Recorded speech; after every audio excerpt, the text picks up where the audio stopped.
আহ, আমরা বলতেছিলাম আপনি যে আপনার সবুজ পোশাক জলপাই কালারের পোশাকের অ্যাফ্রনকে আপনার লাইফে যদি একটাবার পরে নিতে চান এবং আপনি মিডওয়াইফারের সাথে সাথে যদি আপনি আপনার জায়গায় নিজেকে নার্সিং পর্যায়ে নিয়ে যেতে চান, শুধু ভাববেন যে এই স্বপ্নটা আপনার, একান্তই আপনার স্বপ্ন পূরণ করার জন্য আপনি এসেছেন। আপনার স্বপ্ন শুধু আপনাকেই পূরণ করতে হবে। আমরা শুরু করছি আমাদের ক্লাস। আজকে আমাদের ক্লাস হচ্ছে বাংলা লেকচার নম্বর 1। আমরা যারা দেখছি এবং আমরা শেয়ার করার চেষ্টা করছি এবং সাথে সাথে সাউন্ড ক্লিয়ার আছে কিনা সবাই জানাবেন এবং আপনারা বেশি করে শেয়ার করবেন। আমি আগেও বলছি নিউরন আপনার সাথে আছে, সুতরাং ভাববেন নিউরন সাথে থাকা মানে হচ্ছে আপনার স্বপ্নটা এক ধাপ এগিয়ে আছে। সুতরাং আপনি আমাদের পাশে থাকবেন, বিশেষ করে লাইভ শেয়ার বেশি করবেন, মেনশন করেন, আজকের ক্লাসটা উপভোগ করুন। মনে রাখবেন জীবনে এতদিন বাংলা ক্লাস করেছেন, আজ ক্লাস করেন, ক্লাসেই পড়া মুখস্থ হবে। নোট করবেন প্রত্যেকেই। আর আপনারা সাউন্ড ক্লিয়ারটা ঠিক আছে নাকি প্রত্যেকে একটু কমেন্ট করে জানাবেন। আমরা ক্লাস শুরু করছি। আমাদের আজকে হচ্ছে বাংলা লেকচার নম্বর 1, সেটা হচ্ছে বাংলা ব্যাকরণ।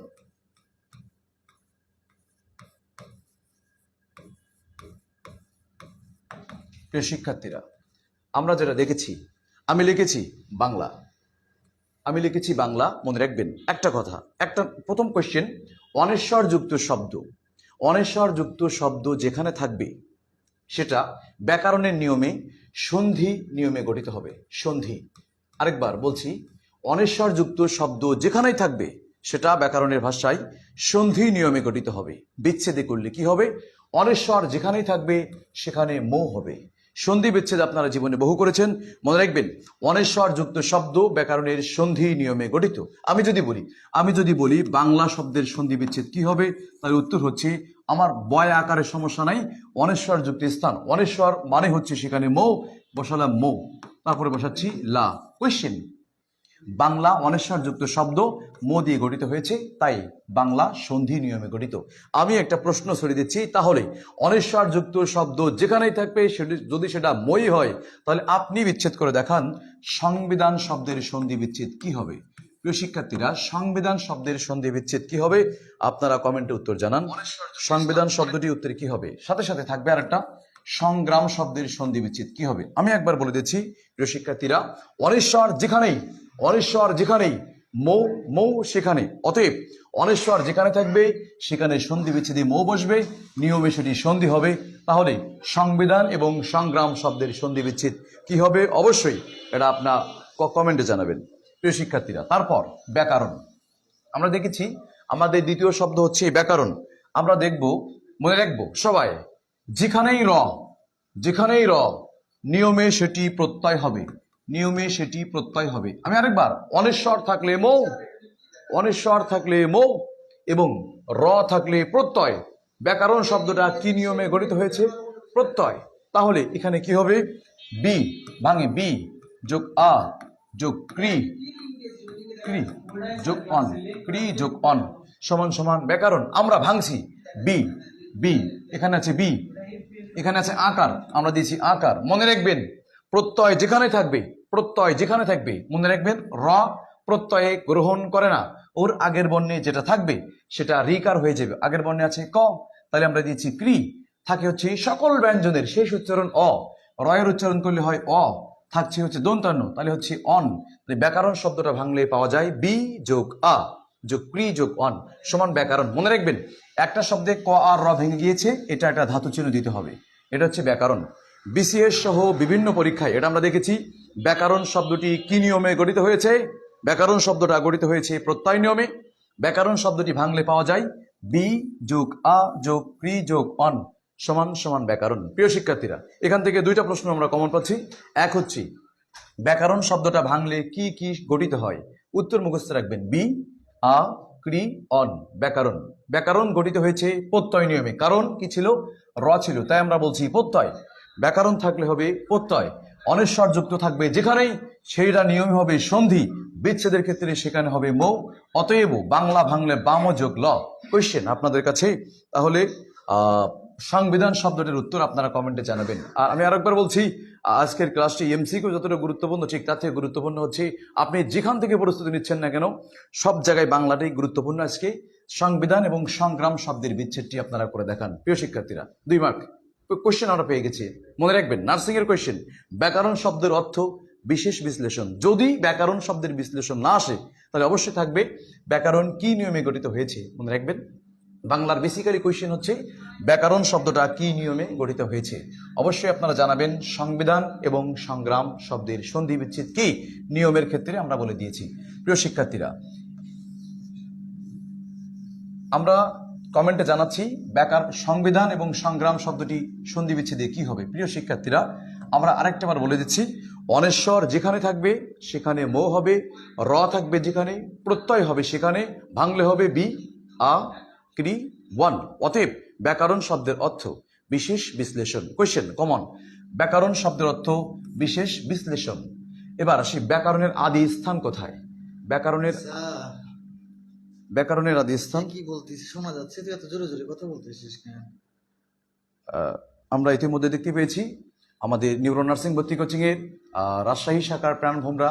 অতএব আপনারা নার্সিং জগৎ যেভাবে চিনে থাকেন, আমাদের নিউরো নার্সিং ভর্তি কোচিং এর আমাদের সাইফুল স্যার মহাপরিচালক স্যার তিনি আসছেন। আমরা কোয়েশ্চেনটা অবশ্যই কোয়েশ্চেন দিতে ভুল করব না, আনসার দিই, এবং শেয়ার লাইভ শেয়ার দিতে ভুল করব না। বিষয়টা হলো দেখে দেখে রাজশাহী শাখার প্রাণভোমরা আস্তে আস্তে সমযোগ বিধান, সমযোগ গ্রাম। ধন্যবাদ। এটা কি লাগাইছিস? এটা কি কোথেকে বের হচ্ছে? এটা কি? এটা মাইক্রোফোন। কথা বলছি নিউরো নার্সিং ভর্তি কোচিং এর মহাপরিচালক রাজশাহী। আচ্ছা, আমিও দেখতে পাচ্ছি, আমার না খুবই ভালো লাগছে। ও হলো নিউরনের অফলাইনের বাংলার মোটামুটি ভালো একজন শিক্ষক। তো তোমাদের কাছে একটা রিকোয়েস্ট করবো, কিন্তু ভালো গান টানও বলে না। আমি চাই যে এত সিরিয়াস হয়ে ক্লাস না হোক। এই ক্লাস যদি মজা না লাগে, সেই ক্লাস করে কোনো ফায়দা নাই। এবং তোমরা একটু মানে বেশি বেশি ওকে একটু কমেন্ট করে যে স্যার শোনা যাচ্ছে কি যাচ্ছে না, জোরে বলছেন না আস্তে বলছেন, একটু রিল্যাক্স করো। যত সময় লাগুক, যতবার লাগুক, তা 1000বারও ক্লাস নেবে, যতক্ষণ পর্যন্ত বাংলার এই ফার্স্ট নাম্বার যে টপিকটা আমাদের আছে, এই টপিকটা তোমাদের মাথার মধ্যে না ঢুকবে।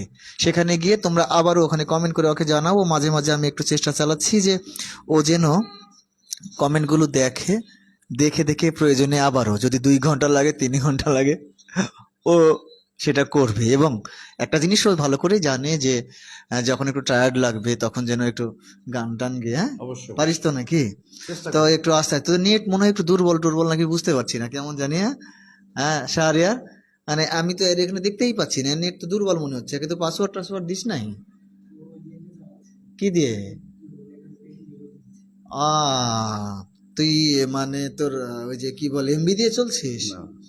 তো কি দিয়ে চলছিস? ওরটা দিয়ে? তুই এমবি দিয়ে চল বাবা, ও তো ফকির আছে একটু। এমবি টেমবি দিয়ে চল, যাতে করে দ্রুততার সাথে দেখা যায় এবং ছেলে মেয়েরা খুব কমফোর্টের সাথে। গতকাল এমদাদ ক্লাস নিয়েছে। এমদাদ এখানে আইতো একটু। হ্যাঁ, এমদাদ একটু ক্লাসে আইতো। হ্যাঁ, এই যে দেখো তোমার এমদাদ স্যার সারাদিন ক্লাস নিয়ে দেখতে পাইছো? হ্যাঁ, সারাদিন ক্লাস নিয়ে নিশ্চয়ই আমি দেখলাম অনেকের রিভিউ এবং অনেকের মানে ব্যাপার স্যাপার যে ইমদাদ খুব চমৎকার ক্লাস নিয়েছে।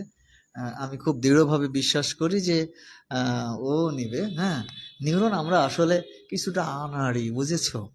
মানে একটু এলোমেলো। হ্যাঁ, এক্সপার্টাইজ ব্যাপারটা আমাদের কম, কিন্তু সলিড র ম্যাটেরিয়ালস আমাদের আছে। হ্যাঁ, আমি খুবই দৃঢ়ভাবে বিশ্বাস করি নিউরন যেখানে পা ফেলেছে এবং আমাদের দর্শন যেখানে পা ফেলবে, সর্বোচ্চ পরিশ্রম করে, সর্বোচ্চ অ্যাডজাস্টমেন্ট নিয়ে, সর্বোচ্চ ধৈর্যের সাথে, সর্বোচ্চ চেষ্টা করে সবচেয়ে ভালোটুকুই আমরা তোমাদেরকে দিব।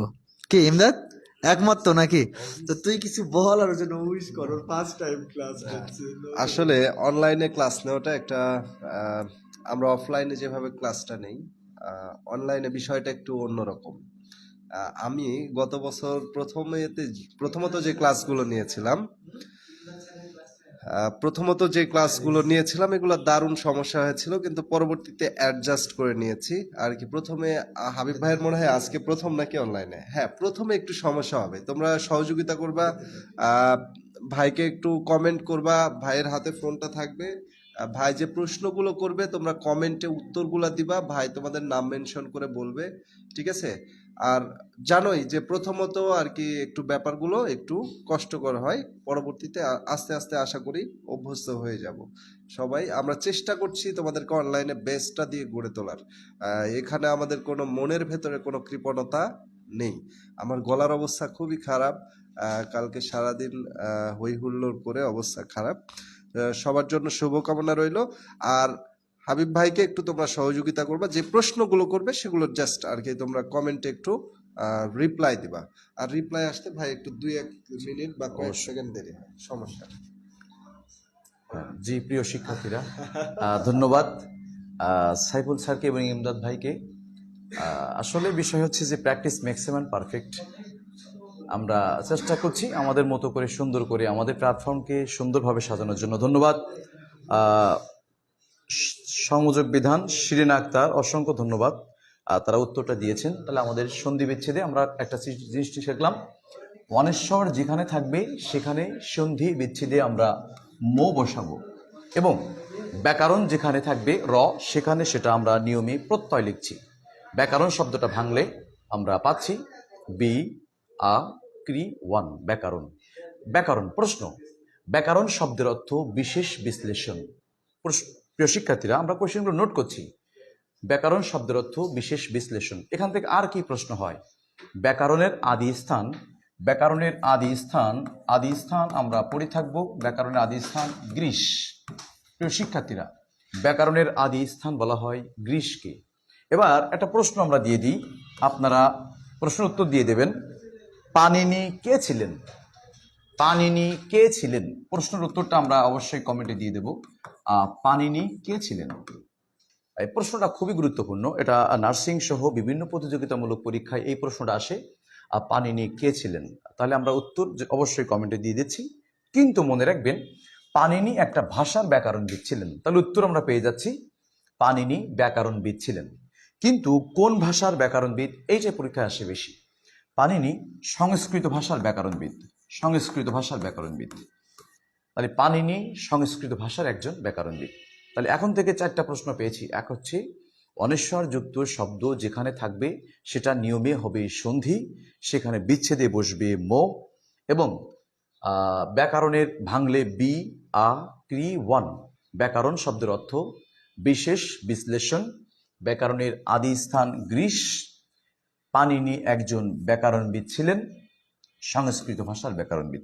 প্রিয় শিক্ষার্থীরা, আমরা অবশ্যই লাইক কমেন্ট এবং শেয়ারের মাধ্যমে আমাদের প্রশ্নের উত্তরগুলো যাচাই বাছাই করি। মনে রাখবেন, আপনার জীবনের হতে পারে এটা বেস্ট ক্লাস, বাংলা লেকচার 1, যেটা বাংলা ব্যাকরণ ও এর আলোচ্য বিষয় সম্পর্কে। প্রিয় শিক্ষার্থীরা, আমরা এখন আলোচনা করছি কয়েকজন বাংলা ব্যাকরণবিদ, বাংলা গুরুত্বপূর্ণ ব্যাকরণবিদ যারা রচনা করেছেন তাদের সম্পর্কে। 3টা প্রশ্ন পরীক্ষায় 3 ভাবে আসে, আমরা একটু আলোচনা করছি। 1 নম্বর প্রশ্ন উত্তর আসতে পারে বাংলা ব্যাকরণ, বাংলা ব্যাকরণ নার্সিংয়ে যেটা বেশি আসে, বাংলা ব্যাকরণ প্রথম রচনা করেছেন কি? প্রথম রচনা করেছেন। এই প্রশ্নের উত্তরটা আমরা জেনে নেব। বাংলা ব্যাকরণ প্রথম রচনা করেছেন। আগে প্রশ্নটা আমরা দেখছি।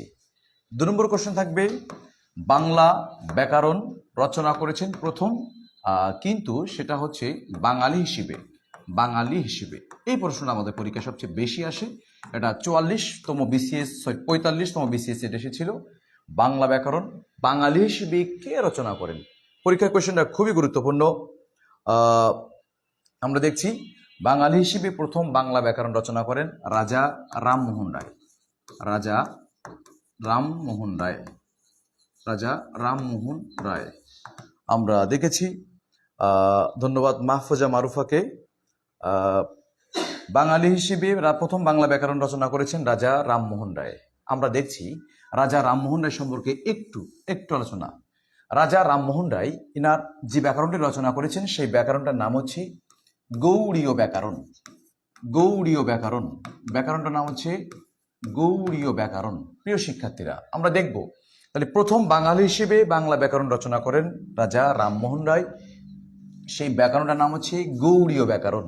কোয়েশ্চেন, বাংলা ব্যাকরণ গৌড়ীয় ব্যাকরণ প্রথম আবিষ্কার হয় 1826 সালে, লেখা শুরু হয় 1826 সালে, কিন্তু সেটি প্রকাশ পায় 1833 সালে। প্রিয় শিক্ষার্থীরা, খুবই গুরুত্বপূর্ণ প্রশ্ন। গৌড়ীয় ব্যাকরণ প্রশ্ন 3 ধরনের। একটা হচ্ছে বাঙালি হিসেবে বাংলা ব্যাকরণ প্রথমে রচনা করেন রাজা রামমোহন রায়। রাজা রামমোহন রায় অনুদিত ব্যাকরণটির নাম হচ্ছে গৌড়ীয় ব্যাকরণ। গৌড়ীয় ব্যাকরণ প্রথমে আবিষ্কারে অর্থাৎ রচনা করা হয় 1826 সালে এবং ব্যাকরণটি প্রকাশ পায় 1833 সালে। এখন অবধি আমরা যেটা পেয়েছি আমাদের প্রশ্নের মধ্যে গুরুত্বপূর্ণ, সেটা হচ্ছে বাঙালি হিসেবে রাজা রামমোহন রায় প্রথম ব্যাকরণ রচনা করেন এবং ব্যাকরণটির নাম হচ্ছে গৌড়ীয় ব্যাকরণ। ব্যাকরণটি রচনা করা হয় 1826 সালে এবং ব্যাকরণটি প্রকাশ পায় 1833 সালে। প্রিয় শিক্ষার্থীরা, কোশ্চেন, বাংলা ব্যাকরণ রচনা করেন প্রথমে কে? প্রথমে ব্যাকরণ রচনা করেন ম্যানুয়েল ম্যানুয়েল ম্যানুয়েল দা অ্যাসুমসাও অ্যাসুমসাও অ্যাসুমসাও। প্রিয় শিক্ষার্থীরা, এই প্রশ্নটা নার্সিং এর জন্য খুব গুরুত্বপূর্ণ না, তবে সবচেয়ে মোস্ট অফ দ্য ইম্পর্টেন্ট গুরুত্বপূর্ণ হচ্ছে বাংলা ব্যাকরণ প্রথম রাজা বাঙালি হিসেবে রচনা করেন রাজা রামমোহন রায়। আমি আরেকবার বলছি প্রিয় শিক্ষার্থীরা, আমরা যারা ক্লাস করছি দেখছি, ক্লাসটা ছড়িয়ে দিই। মনে রাখবেন একটা কথা, শুধু মনে রাখবেন, সবার জন্য একটা কথা, spread is the main shun of your friends, that's the main satisfaction for your life.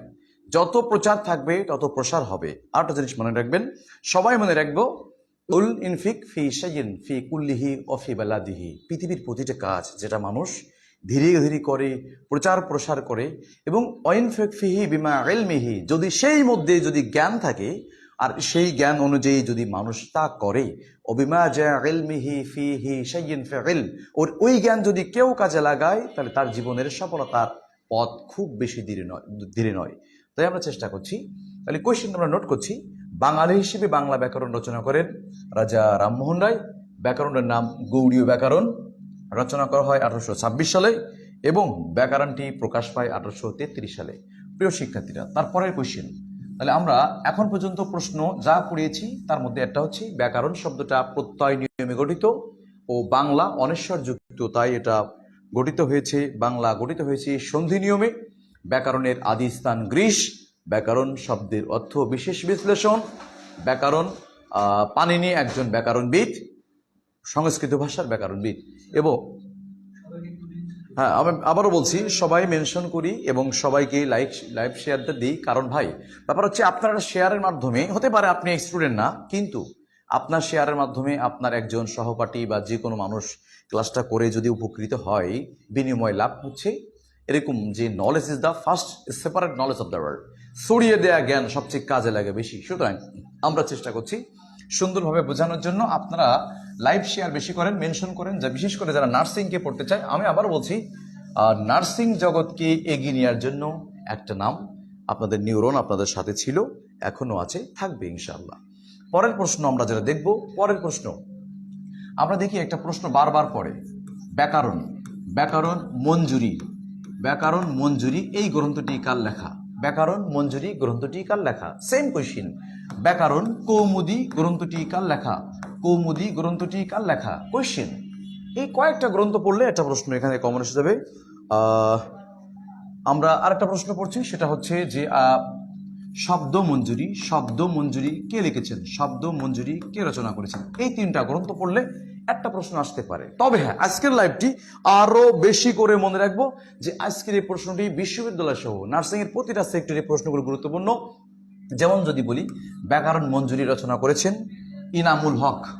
প্রিয় শিক্ষার্থীরা, আমরা একটু লিখে নিব, রচনা করেছেন ইনামুল হক। ব্যাকরণ কৌমুদি রচনা করেছেন ঈশ্বরচন্দ্র বিদ্যাসাগর। ঈশ্বরচন্দ্র বিদ্যাসাগর। শব্দ মঞ্জুরি রচনা করেছেন ঈশ্বরচন্দ্র বিদ্যাসাগর। বোঝার বিষয় যেটা, আর একবার বলছি, ব্যাকরণ মঞ্জুরি ইনামুল হক, ব্যাকরণ মঞ্জুরি ইনামুল হক, ব্যাকরণ কৌমুদি বিদ্যাসাগর, ব্যাকরণ কৌমুদি বিদ্যাসাগর, শব্দ মঞ্জুরি ঈশ্বরচন্দ্র বিদ্যাসাগর। প্রিয় শিক্ষার্থীরা, ভুলে গেলে চলবে না, it's spread all of the world. Neuron is always based on position. আপনি যেখানে যাবেন সেখানে আপনার পাশে নিউরন। সাথে সাথে মনে রাখবেন, এটা অনলাইন প্ল্যাটফর্ম বলে আমি দালালি করছি, আমি কোনো জায়গা থেকে চম্পট করছি তা নয়। আমি নিজেই উপকৃত হয়েছি, দেখেছি, ভেবেছি, এটাই বাস্তবতার সাথে নিরিখে বলতে হয়। আর নিউরন অ্যাকচুয়ালি আপনাকে কি দিবে ভাই? পৃথিবীতে আমরা চেষ্টা করব আমি কি পাবো, ওটা ফ্যাক্ট না, ফ্যাক্ট হচ্ছে আমি কি দিব জাতিকে। আমরা স্টুডেন্টস একটা বৃহৎ পরিবর্তনের মাধ্যমে আমরা স্বাধীন বাংলাদেশ পেয়েছি এবং বোধহয়ের ইতিহাসে স্টুডেন্টস পারে না এমন কাজ নেই। সুতরাং এই বাংলাদেশে there is a seat for Bangladesh, জেনে রাখবো, there is a seat of Bangladesh. এই বাংলাদেশ ব্যাপী একটি সিট আছে নার্সিং এর, গোটা বাংলাদেশে একটা সিট, ডিপ্লোমা, বিএসসি, মিডওয়াইফ, একটা seat. This seat is on for me, সেই সিটটা হবে আমার। এই দীপ্ত প্রত্যয় নিতে হবে। আমরা আন্দোলন করেছি, যারা করেছে রাজপথে, ওই আন্দোলনের পর এখন আপনার টেবিল আপনার আন্দোলন, আপনার পড়ার টেবিল চেয়ারে আপনার আন্দোলন। এই আন্দোলন থেকে বিপ্লব ঘটিয়ে আপনাকে যেতে হবে সেই জায়গায় যেখানে গিয়ে আপনি আপনার কাছে যেতে পারেন। স্যার শেষেরটা কি বললেন? প্রিয় শিক্ষার্থীরা, বলেছি শব্দ মঞ্জুরি ঈশ্বরচন্দ্র বিদ্যাসাগর, ব্যাকরণ মঞ্জুরি ইনামুল হক, ব্যাকরণ কৌমুদী ঈশ্বরচন্দ্র বিদ্যাসাগর। প্রিয় শিক্ষার্থীরা, প্রশ্ন হচ্ছে ব্যাকরণ থেকে কয়টা প্রশ্ন পরীক্ষা আসে? ব্যাকরণ থেকে সবচেয়ে গুরুত্বপূর্ণ যেটা আসবে ঈশ্বরচন্দ্র বিদ্যাসাগরের প্রশ্নগুলো। প্রিয় শিক্ষার্থীরা, এবার প্রশ্ন আমরা লিখব, সেটা হচ্ছে আমরা একটা গুরুত্বপূর্ণ প্রশ্ন লিখছি। প্রথম বাংলা ভাষার এই প্রশ্নটা আমি বলে দিচ্ছি, এই প্রশ্নটা না আসলে নার্সিং এ পরীক্ষা হবে না এবছর। মানে এই প্রশ্নটা আসাই লাগবে, মানে দিতেই হবে যে স্যার প্রশ্ন করুক। যদি পরীক্ষা এই কোয়েশ্চেন ছাড়া পরীক্ষা হয় নার্সিং এর পরীক্ষা হবে না, না হয় বাংলার পরীক্ষা হবে না। সেটা হচ্ছে 100% দিলাম, এই প্রশ্নটা আসবে। প্রথম বাংলা ভাষার মুদ্রাক্ষর খোদাই করেন। কোয়েশ্চেন, প্রথম বাংলা ভাষার মুদ্রাক্ষর খোদাই করেন। এই প্রশ্নটা দুইভাবে আসে, একটা হচ্ছে একটা হচ্ছে বাঙালি হিসেবে, আরেকজন হচ্ছে নন বাঙালি। তাহলে প্রশ্ন উত্তর কিভাবে পাওয়া যায়? একটা হচ্ছে প্রথম বাংলা ভাষার মুদ্রাক্ষর খোদাই করেন কে? বাঙালি হিসেবে আমরা জেনে রাখছি। এই কোয়েশ্চেনটা আসবেই। সেটা হচ্ছে যে পঞ্চানন কর্মকার। আমি আবার বলছি, প্রথম বাংলা ভাষার মুদ্রাক্ষর খোদাই করেন বাঙালি হিসেবে পঞ্চানন কর্মকার।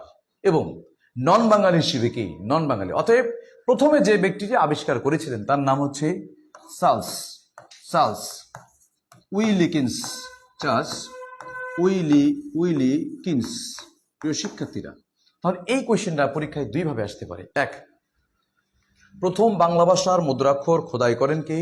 বাঙালি হিসেবে বললে পঞ্চানন কর্মকার, নন বাঙালি। অতএব কে আবিষ্কার করেন? চার্লস উইলিকিনসন। প্রিয় শিক্ষার্থীরা, আমি বলছি, আমরা যারা ক্লাস করছি, লাইভ কমেন্ট শেয়ার করছি, মেনশন করি আপনার ফ্রেন্ডকে। আপনার ফ্রেন্ড চান্স পেতে চাই, এটা সে প্রত্যাশা করে। আমি আবার বলছি, গোটা দেশের সিট একটাই, সেই সিট হবে আপনার।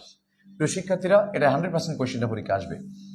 আমরা দেখেছি এর পরের প্রশ্ন আমরা আলোচনা করছি, সে হচ্ছে একটা অভিধান সম্পর্কে। আঞ্চলিক অভিধান কে রচনা করেন? এই প্রশ্ন পরীক্ষা আসে। আরেকটা হচ্ছে বাংলা ভাষার ইতিবৃত্ত, বাংলা ভাষার ইতিবৃত্ত। প্রিয় শিক্ষার্থীরা, এই কোয়েশ্চেনটা আমরা দেখব। আঞ্চলিক অভিধান ও বাংলা ভাষার ইতিবৃত্ত।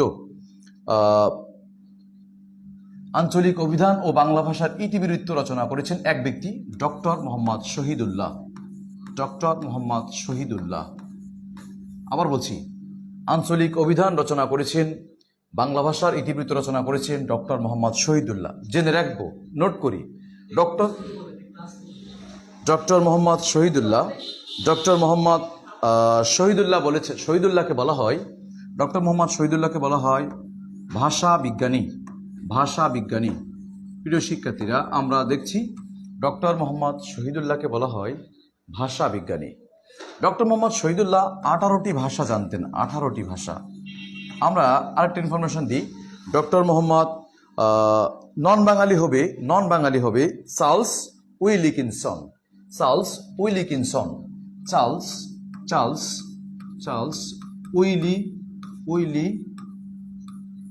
উইলিকিন্স। চার্লস উইলিকিন্স। প্রিয় শিক্ষার্থীরা, চৈতি নন বাঙালি হবে চার্লস উইলিকিনসন। ধন্যবাদ আরিফুল ইসলামকে, my favourite teacher, love you sir. তোমাকে ধন্যবাদ আরিফ। তাহলে কোয়েশ্চেন, বাংলা ভাষার ইতিবৃত্ত, ডক্টর মোহাম্মদ শহীদুল্লাহ 18টি ভাষা জানতেন, ওনাকে বলা হয় ভাষা বিজ্ঞানী। ওনার একটা বিখ্যাত উক্তি আমরা জেনে রাখবো। উক্তিটা হচ্ছে, এটা না জানলেও চলবে তবে জানলেও গুনাহ নাই, না জানলেও চলবে তবে জানলেও গুনাহ হবে না, সওয়াব হবে না, গুনাহ হবে না, তবে জেনে রাখা উচিত। সেটা হচ্ছে ভাষাবিজ্ঞানী ডক্টর শহীদুল্লাহ বলেছেন, এই পৃথিবীতে হিন্দু মুসলমান আমি যেমন সত্য, আপনি হিন্দু কি মুসলমান এটা যেমন সত্য, তার থেকে বড় সত্য আপনি একজন বাঙালি। তাহলে এই উক্তিটি কার? আপনি হিন্দু মুসলমান যেমন সত্য, তার থেকে বড় সত্য আপনি একজন বাঙালি, কথাটি বলেছেন ডক্টর মোহাম্মদ শহীদুল্লাহ। তিনি ভাষা বিজ্ঞানী নামে পরিচিত এবং 18টি ভাষার পারদর্শী। চৈতিকে বোঝাচ্ছি। বাংলা ভাষার প্রথম মুদ্রাক্ষর খোদাই করেন নন বাঙালি হিসেবে চার্লস উইলিকিন্স। ধন্যবাদ। প্রিয় শিক্ষার্থীরা, আমরা আলোচনা করছি বাংলা ভাষার। এইবার প্রশ্নটা আসবে, তবে বিশ্ববিদ্যালয়ে যদি এই প্রশ্নটা বিশ্ববিদ্যালয়ের ইম্পর্টেন্ট, তবে নার্সিংয়ে আসতে পারে, কানা দিয়ে চলে যাবে আর কি। সেটা হচ্ছে বাংলা ভাষার এই প্রশ্নটা আসবে, বাংলা ভাষার আত্মীয় ভাষা, আত্মীয়, বাংলা ভাষার আত্মীয়। প্রিয় শিক্ষার্থীরা, কোয়েশ্চেন, বাংলা ভাষার আত্মীয় ভাষা কোনটি? মনে রাখা সিস্টেম। আরেকটা প্রশ্ন বলি, বাংলা ভাষার নিকট ভাষা, নিকট ভাষা। প্রশ্ন হচ্ছে দুইটা, একটা হচ্ছে নিকট ভাষা, আরটা হচ্ছে আত্মীয় ভাষা। আত্মীয় মনে রাখবেন কিভাবে? আত্মীয় মনে রাখার সিস্টেম হচ্ছে, এই ত দেখে মনে রাখবেন, আত্মীয় ত, এই তয়ে মনে রাখবেন সাঁওতালি, সাঁওতালি। তাহলে বাংলা ভাষার আত্মীয় ভাষা সাঁওতালি। প্রশ্নটা অবশ্যই লিখে রাখবেন, বাংলা ভাষার আত্মীয় ভাষা সাঁওতালি ও বাংলা ভাষার নিকট ভাষা আসাম ও উড়িয়া, যেটাকে আমরা বলছি অহমিয়া। প্রিয় শিক্ষার্থীরা, তাহলে আরেকবার, বাংলা ভাষার আত্মীয় ভাষা সাঁওতালি, নিকট ভাষা আসাম ও উড়িয়া। আমরা রিভিশন দেব মনে মনে, তাল দিচ্ছে আমি, তাল ধরবেন আপনি মনে মনে। এভাবেই ধরবো যে বাংলা শব্দটা কি নিয়মে গঠিত হয়েছে। অবশ্যই আপনি উত্তর দিবেন সন্ধির নিয়মে। অনেশ্বর থাকার কারণে সেটা বসবে মৌ। তাহলে ব্যাকরণ শব্দটা কি নিয়মে? সেখানে ছিল র, ব্যাকরণ, র আছে বলে প্রত্যয় নির্ণয় করলে হবে বি যোগ আ যোগ ক্রি যোগ অন। ব্যাকরণ শব্দের অর্থ বিশেষ বিশ্লেষণ। ব্যাকরণের আদি স্থান বলা হয় গ্রীসকে, ব্যাকরণ পাণিনি ছিলেন একজন ব্যাকরণবিদ। প্রিয় শিক্ষার্থীরা, তারপরে আমরা পড়েছি ব্যাকরণের বাংলা ভাষার আত্মীয় ভাষা সাঁওতালি, নিকট ভাষা আসাম ও উড়িয়া। প্রিয় শিক্ষার্থীরা, তারপরে প্রশ্ন হচ্ছে, ভাষায় চলে যাব আমরা। ভাষায় এখান থেকে একটা প্রশ্ন আসবে। আমরা দেখছি ভাষা, মনে রাখবেন প্রিয় শিক্ষার্থীরা, ভাষা। তবে এখানে কোয়েশ্চেন যেটা আসে, ভাষা রীতি কয়টি? উত্তর আমরা লিখব দুইটি। ভাষা রীতি দুইটি। আপডেট, ভাষা রীতি দুইটি। একটা হচ্ছে লেখ্যরীতি, একটা হচ্ছে লেখ্যরীতি, আরটা হচ্ছে কথ্যরীতি, কথ্য ও লেখ্যরীতি। প্রিয় শিক্ষার্থীরা, একটা হচ্ছে লেখ্যরীতি, একটা হচ্ছে কথ্যরীতি। প্রশ্ন, বাংলা ভাষা রীতি কটা? দুইটা। একটা হচ্ছে লেখ্যরীতি ও আরেকটি হচ্ছে কথ্যরীতি। এর পরের প্রশ্ন আপনি যেটা করবেন সেটা হচ্ছে, আপনি একটু ছক কাটবেন, একটা ছক। সেটা হচ্ছে, ভাষা দুই ধরনের হয়, ভাষা দুই ধরনের হতে পারে। একটা হচ্ছে সাধু ভাষা, একটা হচ্ছে চলিত ভাষা। আমরা যেটা মনে করি আমাদের জীবনের একটা গুড কম্বিনেশন হচ্ছে এরকম যে সাধু হও, সাধু সেজো না, মানে সাধু সাজা যাবে না, সাধু হইতে হবে। মনে রাখবেন, বিকামিং জাস্ট পায়স, don't legacy of your mind. আপনি কি একান্ত সবচেয়ে বেশি আপনি জানেন। আমি আরো একবার বলছি, এই নার্সিং আপনার জীবনের একটা উদ্দীপনা নিয়ে আপনি বসে আছেন। আর নার্সিং এর ড্রেসটা দেখলেই, আমিও যে শার্টটা পরে এসেছি অবশ্যই নার্সিং এর মতো করে, যাতে করে আপনাদের মনে হয় যে এইটা নার্সিং এর একটা ড্রেস, নার্সিং এর শার্ট।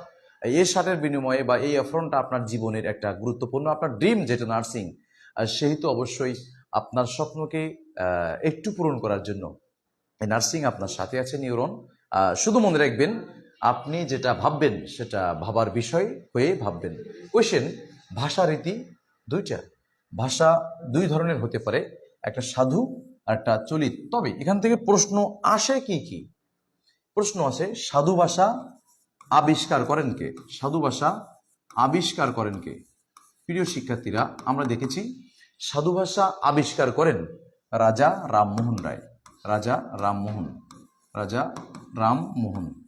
অতএব সাধু ভাষা আবিষ্কার করেন হচ্ছে রাজা রামমোহন রায়।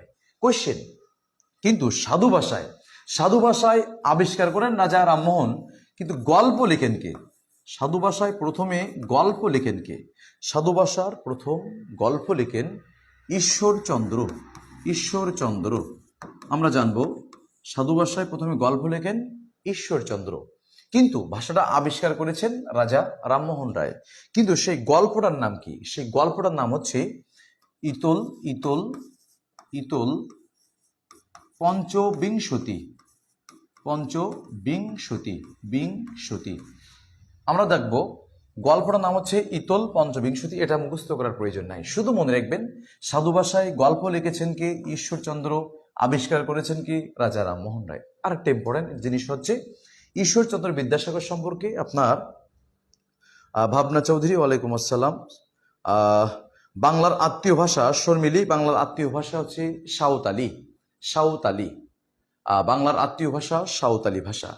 প্রিয় শিক্ষার্থীরা, শুধু মনে রাখবো যে ঈশ্বরচন্দ্র বিদ্যাসাগর সম্পর্কে তিনটা ইনফরমেশন আপনাকে জানতে হবে। একটা হচ্ছে ঈশ্বরচন্দ্র বিদ্যাসাগর, ঈশ্বরচন্দ্র বিদ্যাসাগরের বাবার দেয়া নাম কি? বাবার দেয়া নাম, বাবার দেয়া নাম। তো একটু মনে রাখবেন ঈশ্বরচন্দ্র বিদ্যাসাগরের বাবার দেয়া নামটা হচ্ছে এই ব ব, মনে রাখবেন বয়ে ব।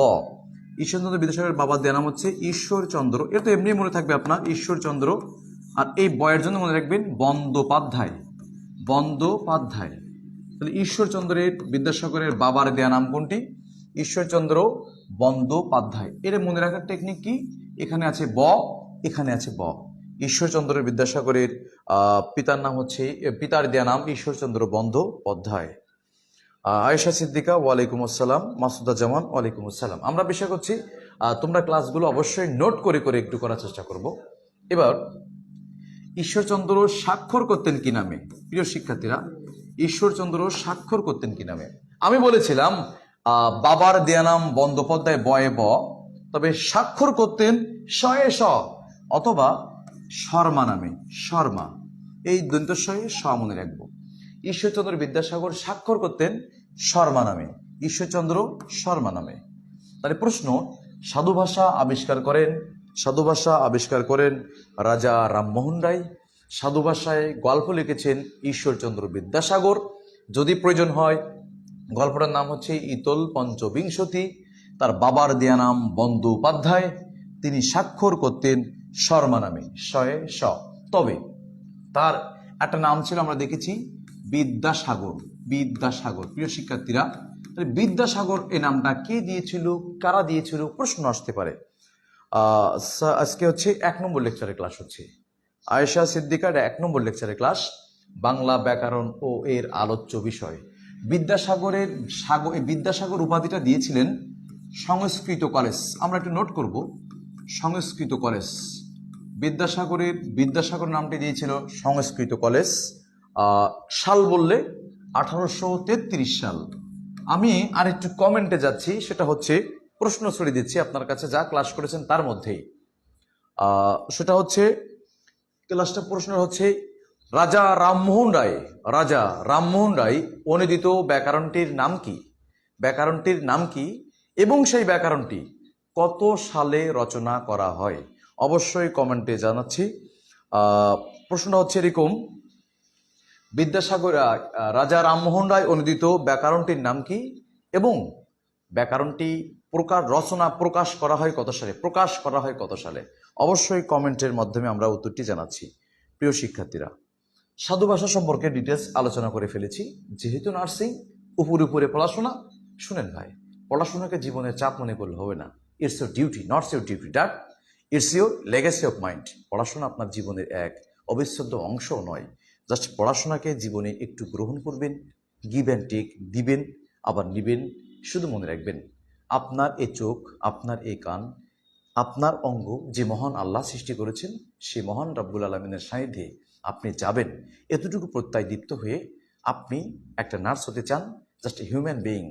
আমি যদি প্রশ্ন করি যে why do you become to a nurse, কেন আপনি নার্স হবেন? Everyone wants to me and gets to me answer, I want to be a nurse for human being, for services of human society. আপনি মানুষের সেবা করবেন। আমিও বিশ্বাস করি মানুষের সেবা করার জন্যই আপনি এসেছেন নার্সিং জগতে, তাই আপনার নার্সিং স্বপ্নকে আপনি পূরণ করুন। ধন্যবাদ এমএসটি মিথি, সে উত্তর দিয়েছে গৌড়ীয় ব্যাকরণ, অবশ্যই কারেক্ট, এবং রচনা করা প্রকাশ পায় 1833 সালে, কারেক্ট। শম্পা আক্তার রুকু, ধন্যবাদ। সাথী আক্তার, ধন্যবাদ। গৌড়ীয় ব্যাকরণ 1833 সালে, ধন্যবাদ। এইভাবেই চলবে আমাদের কার্যক্রম। অবশ্যই হ্যাঁ, সর্বোচ্চ মেনশনকারী, আজকে কোয়েশ্চেনে সর্বোচ্চ মেনশনকারীর জন্য আমাদের একটা ব্যাগ উপহার আছে। আমাদের নিউরো নার্সিং ভর্তি কোচিং এর একটা ব্যাগ উপহার দেওয়া হবে সর্বোচ্চ মেনশনকারী, ধন্যবাদ। ও সর্বোচ্চ অ্যান্সারকারীর জন্য আমার পক্ষ থেকে একটা গিফট আছে, আমাদের লেখা বাংলা নিউরনের লেকচার শিট তাকে দেওয়া হবে। ধন্যবাদ। সাথী আক্তার, ইশরাত জাহান হাবিবা, আপনারা অবশ্যই আপনাদের কমেন্টের মাধ্যমে মেনশন করে আপনার বন্ধুকে ছড়িয়ে দিন। এবার আমরা আছি চলিত ভাষা। প্রিয় শিক্ষার্থীরা, চলিত ভাষা আবিষ্কার করেছেন কে? ধন্যবাদ শিরিনা আক্তারকে। তৌহিদা খাতুনকে ধন্যবাদ। চলিত ভাষা আবিষ্কার করেছেন প্রমথ চৌধুরী। একটা গল্প মনে রাখবেন। প্রমথ চৌধুরী সম্পর্কে ফার্স্ট বেঞ্চের যে পরীক্ষার টাইম আছে 2 মিনিট। প্রমথ চৌধুরী আনসার হবে, এটা লিখেছেন একজন প্রমথ চৌধুরী। দ্বিতীয়জন বেঞ্চে দেখছেন যে প্রমথ চৌধুরীর সময় নাই, ও লিখেছে প্রথম চৌধুরী। ও দেখতে পায় নাই ভালো করে, উকি দিয়ে দেখছে, তো প্রমথ চৌধুরীটা দেখছে প্রথম চৌধুরী। শেষের জন সময় না দেখে আর টাইমই নাই, সে এত ঝামেলা না আগে লিখছে একম চৌধুরী, প্রথম চৌধুরী মানে এক ম দিয়ে চৌধুরী। অতএব ওই দেখে লেখার যেটা সৌভাগ্য এ হয় কি গৌড়ীয় ব্যাকরণ। তাহলে আমরা দেখছি চলিত ভাষা আবিষ্কার করেন প্রমথ চৌধুরী। মনে রাখবেন যেটা আসবে 100%, বিভিন্ন কবি সাহিত্যিকের ছদ্মনাম আসবে পরীক্ষা একটা, তার মধ্যে একটা গুরুত্বপূর্ণ প্রমথ চৌধুরীর ছদ্মনাম কি, খুবই গুরুত্বপূর্ণ, জেনে রাখবেন। প্রমথ চৌধুরীর ছদ্মনাম বীরবল।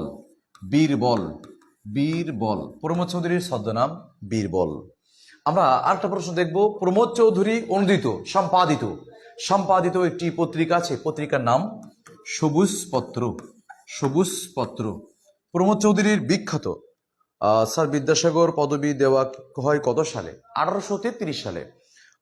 আতিয়া আউসি 1833 সালে পদবিটা দেওয়া হয়, সংস্কৃতি কলেজ দেয় বিদ্যাসাগর উপাধিটি। প্রিয় শিক্ষার্থীরা, আমরা দেখেছি চলিত ভাষা আবিষ্কার করেন প্রমথ চৌধুরী, বীরবল তার ছদ্মনাম, সবুজপত্র তার বিখ্যাত পত্রিকা। এই পত্রিকাটি 1914 সালে পত্রিকাটা লেখা হয়। কিন্তু কথা হচ্ছে, প্রশ্ন তোমাদের কাছে ছড়িয়ে দিলাম, সবুজপত্রে প্রকাশিত পত্রিকায় তোমাদের পাঠ্য বইয়ের একটা গল্প আছে, সেই গল্পের নামটা লেখো এবং তার নায়কের নাম লেখো ও নায়িকার নাম লিখে দাও। সবুজপত্র প্রকাশিত পত্রিকায় তোমার পাঠ্য বইয়ের একটি গল্প আছে, রোমান্টিক গল্প, এবং আমি বলে দিলে উত্তর অবশ্যই হয়ে যাবে এখানে, যার পূর্ণতা পায়নি আর কি এরকম, তার নাম, গল্পের নাম এবং নায়ক ও নায়িকার নামটা লিখে রাখো, কমেন্টে জানাই। প্রিয় শিক্ষার্থীরা, আজকের সর্বোচ্চ মেনশন এবং সর্বোচ্চ প্রশ্ন উত্তরকারীর জন্য উত্তরদাতার জন্য পুরস্কার আছে।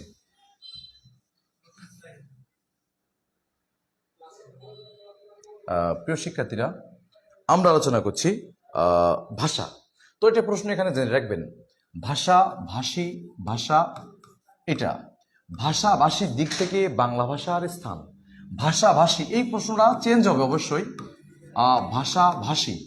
ভাষাভাষীর দিক থেকে আর একটা জনসংখ্যার দিক থেকে, ভাষাভাষীর দিক থেকে ও জনসংখ্যার দিক থেকে, এই কোয়েশ্চেনটা ইম্পর্টেন্ট। জনসংখ্যার দিক থেকে বাংলা ভাষার স্থান পঞ্চম, ভাষাভাষীর দিক থেকে বাংলা ভাষার স্থান সপ্তম। প্রিয় শিক্ষার্থীরা, তাহলে ভাষার দিক থেকে বাংলা ভাষার স্থান সপ্তম, জনসংখ্যার দিক থেকে পঞ্চম। আমি কোশ্চেন ছড়িয়ে দিয়েছি, সবুজপত্র প্রকাশিত পত্রিকায় তোমার পাঠ্য বইয়ের গল্পের নামটা কি এবং সেই গল্পের নায়ক ও নায়িকা কে? আমরা দেখলাম ভাষাভাষিক দিক থেকে বাংলা ভাষার স্থান সপ্তম, জনসংখ্যার দিক থেকে পঞ্চম। এবার মুখস্থ প্রশ্ন, আমরা মুখস্থ বলি, আমি বলছি, আপনারা অবশ্যই শুনবেন মনোযোগ দিয়ে। মাসুদা জামান লিখছে অনুপম, কল্যাণী, অপরিচিতা। ধন্যবাদ মাসুদা জামান উত্তরটি কারেক্ট করার জন্য। আমরা দেখেছি, একটা কথা মনে রাখবো, পৃথিবীতে বর্তমান পৃথিবীতে প্রায় 30 কোটি লোকের মুখের ভাষা বাংলা। প্রায় 30। শিরিন আক্তারকে ধন্যবাদ, অপরিচিতা, রাইট। আপনি নায়িকার নাম উল্লেখ করেননি। বর্তমান পৃথিবীতে বাংলা ভাষায় কথা বলে প্রায় কথাটা উল্লেখ করবেন, প্রায় 30 কোটি লোক। 30 কোটি। বর্তমান পৃথিবীতে প্রায় 30 কোটি লোকের মুখের ভাষা বাংলা। ধন্যবাদ শিরিনা আক্তারকে, অনুপম, কল্যাণী, ইশরাত জাহান হাবিবাকে, অপরিচিতা, কল্যাণী, অনুপম, ধন্যবাদ। জনসংখ্যার দিক থেকে পঞ্চম, ভাষাভাষী সপ্তম, বর্তমান পৃথিবীতে প্রায় 30 কোটি লোকের মুখের ভাষা বাংলা। তাহলে ভাষা আছে কতটি? পৃথিবীতে বর্তমান ভাষা আছে 3,500-এর বেশি, 3,500 প্লাস। পৃথিবীতে বর্তমান ভাষা আছে 3,500-এর বেশি। তার মধ্যে বাংলা ভাষাভাষীর দিক থেকে বাংলা ভাষা সপ্তম এবং জনসংখ্যায় পঞ্চম। পৃথিবীতে প্রায় 30 কোটি লোকের মুখের ভাষা বাংলা। তাওহিদা খাতুনকে ধন্যবাদ, অনুপম এবং কল্যাণী, অপরিচিতা।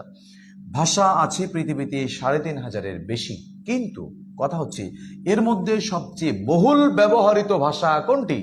বহুল ব্যবহৃত ভাষা হচ্ছে মান্দারিন, যেটা চীনি, মান্দারিন। তাহলে আবার বলছি, ভাষাভাষিক দিক থেকে বাংলা ভাষা সপ্তম আর জনসংখ্যা পঞ্চম। বর্তমান প্রায় 30 কোটি লোকের মুখের ভাষা বাংলা এবং ভাষাভাষিক দিক থেকে ভাষা আছে 3500 প্লাস। তার মধ্যে বেশি কথা বলে মান্দারিন, যেটা চীনে। প্রিয় শিক্ষার্থীরা, আরেকটা প্রশ্ন, কোন দেশের দ্বিতীয় রাষ্ট্রভাষা বাংলা? এই প্রশ্নটা সাধারণ জ্ঞান রিলেটেড, তবু বাংলায় আসে। কোন দেশের দ্বিতীয় রাষ্ট্রভাষা বাংলা? আমরা নামটা অবশ্যই দেখছি, সিয়েরা লিওন। উচ্চারণ অবশ্যই ভুলভাল করবো না আর কি, হ্যাঁ, সিয়েরা লিওন। আমরা দেখছি পৃথিবীতে দ্বিতীয় রাষ্ট্রভাষার মর্যাদা দিয়েছে সিয়েরা লিওন। প্রিয় শিক্ষার্থীরা, ভাষার পর্ব শেষ। আমি আরেকটা প্রশ্ন আপনাদের কাছে কমেন্টে দিয়ে যাই, সেটা হচ্ছে বাংলা ভাষার আত্মীয় ভাষা কোনটি? প্রশ্নের উত্তরটা অবশ্য জানাই, বাংলা ভাষার আত্মীয় ভাষা কোনটি? আর সবাই মেনশন করো, আজকের ক্লাসকে ছড়িয়ে দাও সবার মাঝে। সর্বোচ্চ মেনশনকারীর জন্য আমাদের নিউরো নার্সিং কোচিংয়ের একটি ব্যাগ উপহার দেওয়া হবে। সর্বোচ্চ উত্তরদাতার জন্য একটি পুরস্কারের ব্যবস্থা আছে। প্রিয় শিক্ষার্থীরা, প্রশ্নটা হচ্ছে বাংলা ভাষার আত্মীয় ভাষা কোনটি? প্রিয় শিক্ষার্থীরা, এবার আমাদের আজকের আলোচনার শেষ পর্যায়ে, শেষ টপিক, সেটা হচ্ছে বাংলা ব্যাকরণের আলোচ্য বিষয়। ব্যাকরণের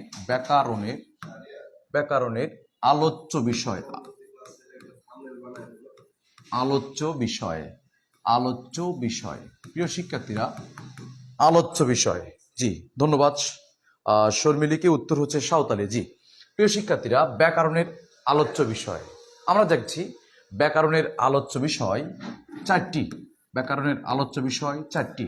গুরুত্বপূর্ণ। এখান থেকে একটা প্রশ্ন আসবেই। মায়াবী প্রজাপতি, সাঁওতালি, জি ধন্যবাদ। আমরা পরের প্রশ্ন দেখছি, ব্যাকরণের আলোচ্য বিষয় 4টি। আমার সাথে বলছি, আমরা যা বলি তা হচ্ছে ধ্বনি, আর আমরা যা লিখি তা হচ্ছে বর্ণ। তাহলে প্রশ্ন, আমরা যা বলি সেটা হচ্ছে ধ্বনি। 1 নম্বর প্রশ্ন হচ্ছে ধ্বনি। তাহলে কোয়েশ্চেন, বাংলা ব্যাকরণের আলোচ্য বিষয়। এখানে প্রশ্নটা 2 ভাবে আসে ভাই, আমরা খুবই গুরুত্বপূর্ণ দিচ্ছি। এখানে একটু গুরুত্বপূর্ণ বিষয় হচ্ছে বাংলা ব্যাকরণের মূল আলোচ্য বিষয় 4টি। আর যদি আলোচ্য বিষয় বলে, এখানে পেস যদি প্রশ্ন আসে মূল মূল মূল, এই মূল কথার জন্য একটা উত্তর, আর শুধু আলোচ্য বিষয় একটা। বাংলা ব্যাকরণের মূল আলোচ্য বিষয় 4টি, আর যদি মূল না বলে তাহলে 6টি। প্রিয় শিক্ষার্থীরা, প্রথম প্রশ্ন হচ্ছে ধ্বনি। 1 নম্বর আলোচ্য বিষয় ধ্বনি, 2 হচ্ছে শব্দ, 3 বাক্য। আমরা মুখস্থ করার টেকনিক: 1, আমরা যা বলি সেটা ধ্বনি, আর যেটা লিখি সেটা শব্দ। শব্দ থেকে তৈরি হয় বাক্য, বাক্য থেকে তৈরি হচ্ছে অর্থ। অতএব এখান থেকে ছোট বড় যাওয়া যাবে। সবচেয়ে ছোট অংশ ধ্বনি, আর তার চেয়ে বড় শব্দ, তার চেয়ে বড় বাক্য, সবার বড় অর্থ। এখান থেকে যে প্রশ্নটা সব থেকে বেশি আসে, ফাতেমা ইসলাম সাঁওতালি, সবাই সাঁওতালি অ্যান্সার করেছেন, ধন্যবাদ প্রিয় শিক্ষার্থীরা। এখান থেকে যে প্রশ্নটা সবচেয়ে বেশি আসে সেটা হচ্ছে যে আমরা এটা লিখে ফেলবো, সেটা হচ্ছে দেখেন, ধ্বনির বড় হচ্ছে শব্দ, শব্দর বড় বাক্য, বাক্যর বড় অর্থ। অতএব আমি এখানে যোগ করলাম তত্ত্ব, তত্ত্ব।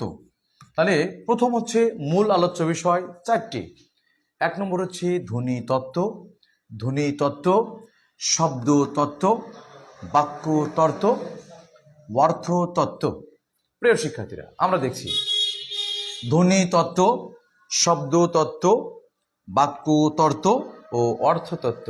Not boring, just is bring. যখন আমরা বোরিং হচ্ছি, অবশ্যই আজকের একটা পুরস্কার আছে, সেটা হচ্ছে ক্লাস শেষে আমাদের যে কোনো আলোচনা পর্ষদের মধ্য থেকে একটা গান উপহার দেওয়া হবে।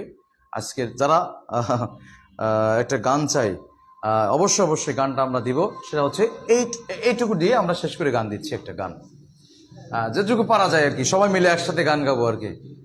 হ্যাঁ, তাহলে আমরা দেখছি বাংলা ব্যাকরণের আলোচ্য বিষয় 4টি।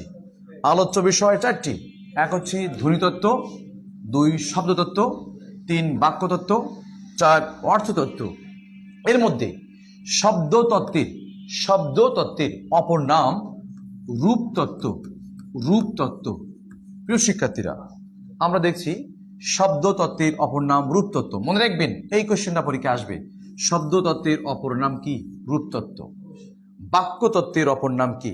বাক্যতত্ত্বের অপর নাম হচ্ছে পদক্রম, পদক্রম। বাক্যতত্ত্বের অপর নাম পদক্রম। তবে হ্যাঁ, সবচেয়ে বেশি আসে যেটা, বাক্যতত্ত্বের ইংরেজি কি? বাক্যতত্ত্বের ইংরেজি কি? ইংরেজি হচ্ছে সিনট্যাক্স, ইংরেজি হচ্ছে সিনট্যাক্স। বাক্যতত্ত্বের ইংরেজি হচ্ছে সিনট্যাক্স। প্রিয় শিক্ষার্থীরা, তারপরে প্রশ্ন, syntax is a dash. Syntax, এটা গুরুত্বপূর্ণ, হুবহু এমসিকিউ তুলে দিচ্ছি আমি। Syntax is a dash. আমি প্রশ্নটা লিখছি, আপনারা অপশন দিচ্ছি, উত্তরটা দিয়ে দেবেন। Syntax is a dash. Option 1 হচ্ছে word building, word building, word building. 2 number হচ্ছে সেন্টেন্স বিল্ডিং, সেন্টেন্স বিল্ডিং। প্রশ্নের উত্তর, syntax is a dash. Syntax is a word building or sentence building. উত্তরটা আপনারা অবশ্যই কমেন্টে জানান। প্রশ্ন, বাংলা ব্যাকরণের মূল আলোচ্য বিষয় 4টি: 1 ধ্বনিতত্ত্ব, 2 শব্দতত্ত্ব, 3 বাক্যতত্ত্ব, 4 অর্থতত্ত্ব। তবে হ্যাঁ, কোয়েশ্চেন, শব্দতত্ত্বের অপর নাম রূপতত্ত্ব, বাক্যতত্ত্বের অপর নাম পদক্রম, ইংরেজি নাম সিনট্যাক্স। তবে হ্যাঁ, কোয়েশ্চেনটা সরিয়ে দিয়েছি। Syntax is a dash. Option word building or sentence building. উত্তরটা আপনারা কমেন্টে জানাবেন। এবার আমরা আলোচনা করছি বাংলা ব্যাকরণের আলোচ্য বিষয়, বলছিলাম 6টি। আলোচ্য বিষয় 6টি, আমরা আলোচনা করছি আলোচ্য বিষয়। আলোচ্য বিষয় 6টি। 1 নম্বর হচ্ছে, আমরা 4টে মুখস্থ করেছি। 5 নম্বর হচ্ছে ছন্দ ও অলংকার, ছন্দ ও অলংকার। আমি নাম মেনশন করে উত্তর চাচ্ছি। আমি সাথী আক্তারকে বলছি, সাথী আক্তারকে উত্তরটা চাচ্ছি। অলংকার কোন ধরনের নিয়মে গঠিত হয়েছে? এমএসটি শুধু সাথী আক্তারকে জিজ্ঞেস করছি, অলংকার কোন নিয়মে গঠিত হয়েছে? সাথী আক্তার উত্তরটা অবশ্যই দিবেন। জি, সবার উত্তরটা কারেক্ট। হ্যাঁ, তাওহিদা খাতুন সেন্টেন্স বিল্ডিং। সিফাতুল মুনতাহা জীবন, আমার উত্তরটি হবে সেন্টেন্স বিল্ডিং। কারণ আমরা বলি সিনট্যাক্স, সিনট্যাক্স এর মানে হচ্ছে সেন্টেন্স। আমি বলেছি বাক্যতত্ত্বের অপর নাম কি? বাক্য আসলে 100% উত্তর হবে syntax is a sentence building. আমি সাথী আক্তারকে বলছি অলংকার কোন নিয়মে গঠিত হয়েছে?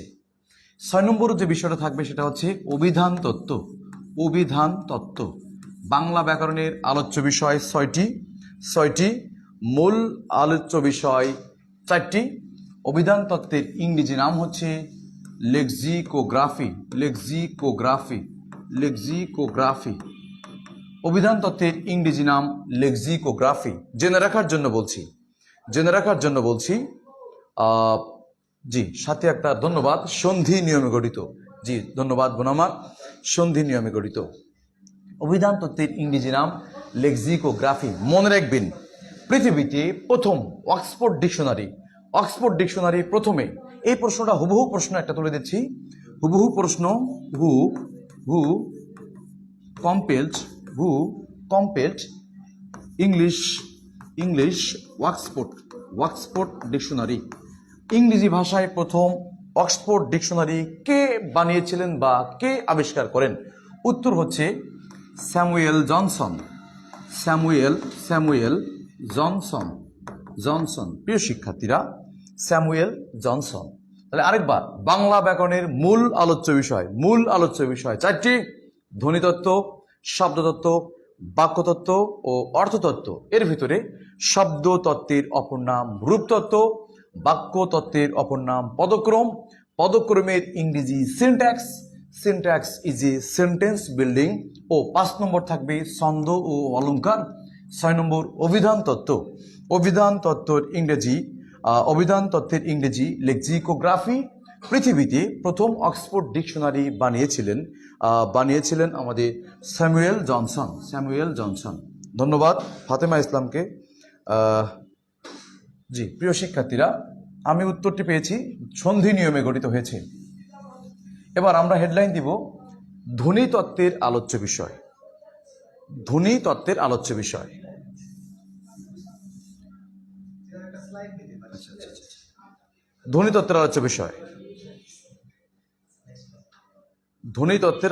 প্রিয় শিক্ষার্থীরা, ধ্বনিতত্ত্বের একটা সারা জীবন মুখস্থ করেছেন, এটা টেকনিকে মুখস্থ করেন। এটা ধ্বনিতত্ত্বের আলোচ্য বিষয়।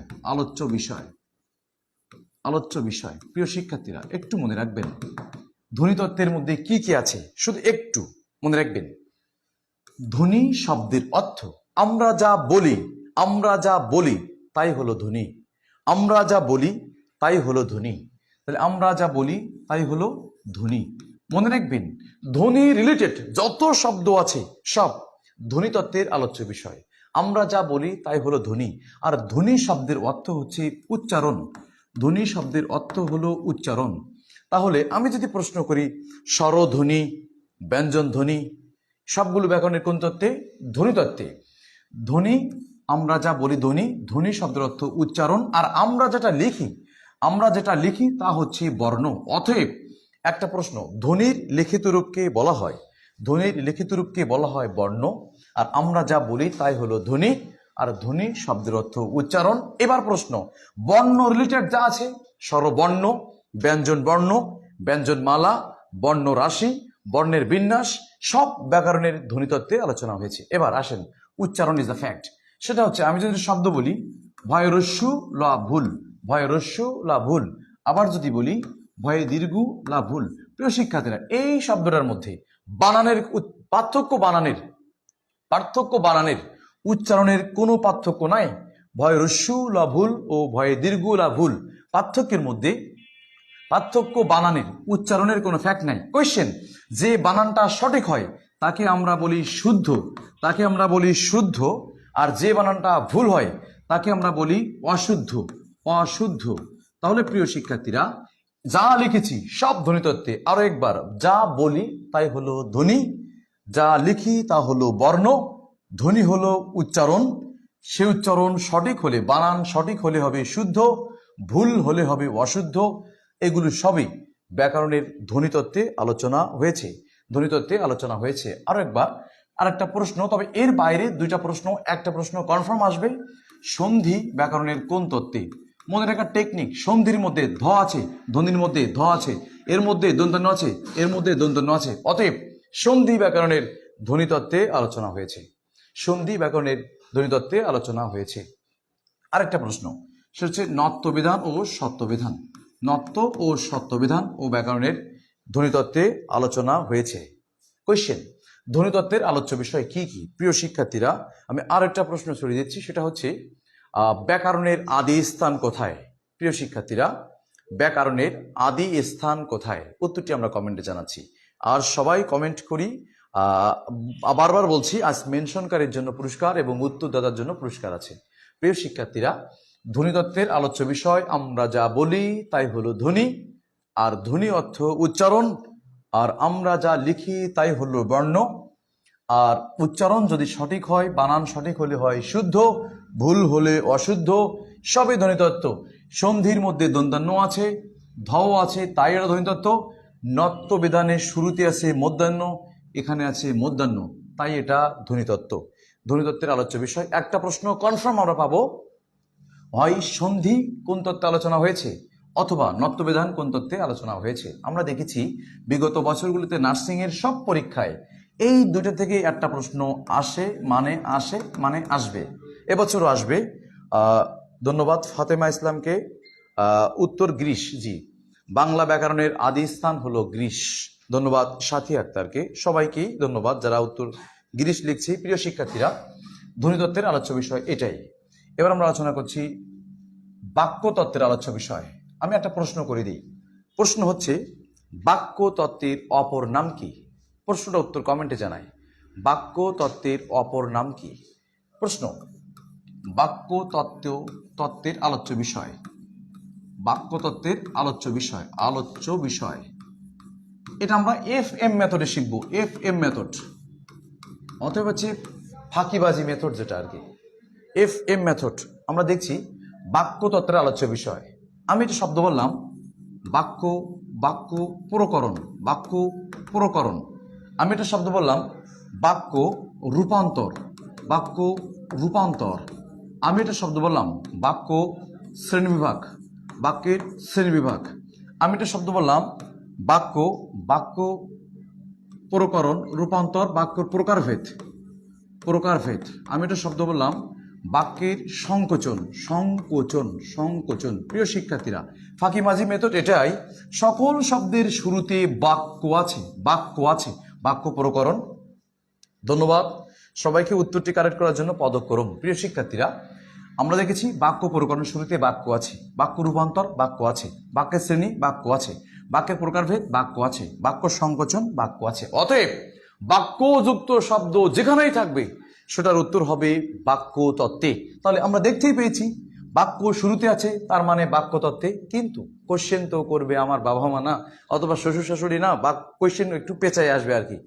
কোশ্চেনটা যেটা আসে বাক্য সংকোচন, এর অপর নাম হচ্ছে এক কথায় প্রকাশ। প্রিয় শিক্ষার্থীরা, তাহলে পরীক্ষায় এটাই দিবে, এক কথায় প্রকাশ কোন তত্ত্বে। তাহলে বুঝলাম বাক্য সংকোচন যা এক কথায় প্রকাশ, তাহলে এটি বাক্যতত্ত্বে আলোচনা হয়েছে। একটু মুখস্থ রাখতে হবে আপনাকে তিনটা বিষয়। এক নম্বর হচ্ছে উক্তি। এইগুলো ছাড়া মুখস্থ রাখবেন আপনি উক্তি। বাচ্য মনে রাখার দরকার নাই, কারণ বাচ্য আর বাক্য উচ্চারণ একই রকম। বয়াকারের আছে, শেষে আছে জফলা, এখানে বয়াকার, শেষে জফলা। অতএব বাচ্য ব্যাকরণের বাক্যতত্ত্বে আলোচনা হয়েছে। এবার আমরা মুখস্থ করছি জ্যোতিচিহ্ন। এই তিনটা উক্তি, বাচ্য ও জ্যোতিচিহ্ন ব্যাকরণের বাক্যতত্ত্বে আলোচনা হয়েছে। প্রিয় শিক্ষার্থীর, প্রশ্নের উত্তর একটা প্রশ্ন ছড়িয়ে দিই। বাঙালি হিসেবে প্রথম বাংলা ব্যাকরণ কে রচনা করেন? আমরা কমেন্ট উত্তরটা জানাই। বাঙালি হিসেবে প্রথম বাংলা ব্যাকরণ কে রচনা করেন? তাহলে আমরা দুইটা তত্ত্বের আলোচনা শিখলাম। একটা হচ্ছে ধ্বনিতত্ত্ব। ধ্বনি মানে উচ্চারণ, যা বলি তাই উচ্চারণ, যা লিখি তাই বর্ণ। ধ্বনির লিখিত রূপ বর্ণ। তাহলে বর্ণ ও ধ্বনি সংক্রান্ত যা আছে, বানান কারেক্ট হলে সঠিক, ভুল হলে অশুদ্ধ, সব ধ্বনিতত্ত্বে। সন্ধির শুরুতে আছে স, পরে দন্তান্ন অথবা ধ, এবং নত্ব সত্যবিধান ব্যাকরণের ধ্বনিতত্ত্বে। এবং বাক্যতত্ত্বের আলোচ্য বিষয় বাক্যযুক্ত সমস্ত শব্দই তো থাকছেই, এক্সট্রা মুখস্থ করবেন এক কথায় প্রকাশ ও উক্তি, বাচ্য ও জ্যোতিচিহ্ন ব্যাকরণের বাক্যতত্ত্বে আলোচনা হয়েছে। আমি প্রশ্ন ছড়িয়ে দিয়েছি, প্রথম বাঙালি হিসেবে বাংলা ব্যাকরণ কে রচনা করেছেন? এবার পরে প্রশ্ন, রাজা রামমোহন রায়। ধন্যবাদ শর্মিলীকে। রাজা রামমোহন রায়।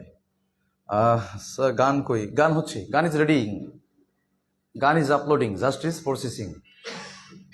শেষ করে দিচ্ছি, ক্লাস শেষ পর্যায়ে, একেবারে শেষ পর্যায়ে রাজা রামমোহন রায়। এবার হচ্ছে অর্থতত্ত্ব। অর্থতত্ত্ব, অর্থতত্ত্ব এইটা ইম্পর্টেন্ট, মনে রাখবেন।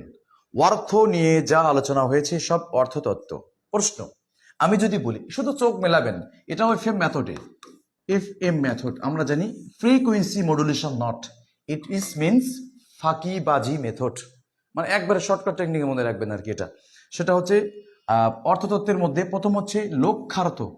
লক্ষ্যার্থ, লক্ষ্যার্থ। প্রিয় শিক্ষার্থীরা, আমরা দেখতে পাচ্ছি শেষে অর্থ আছে।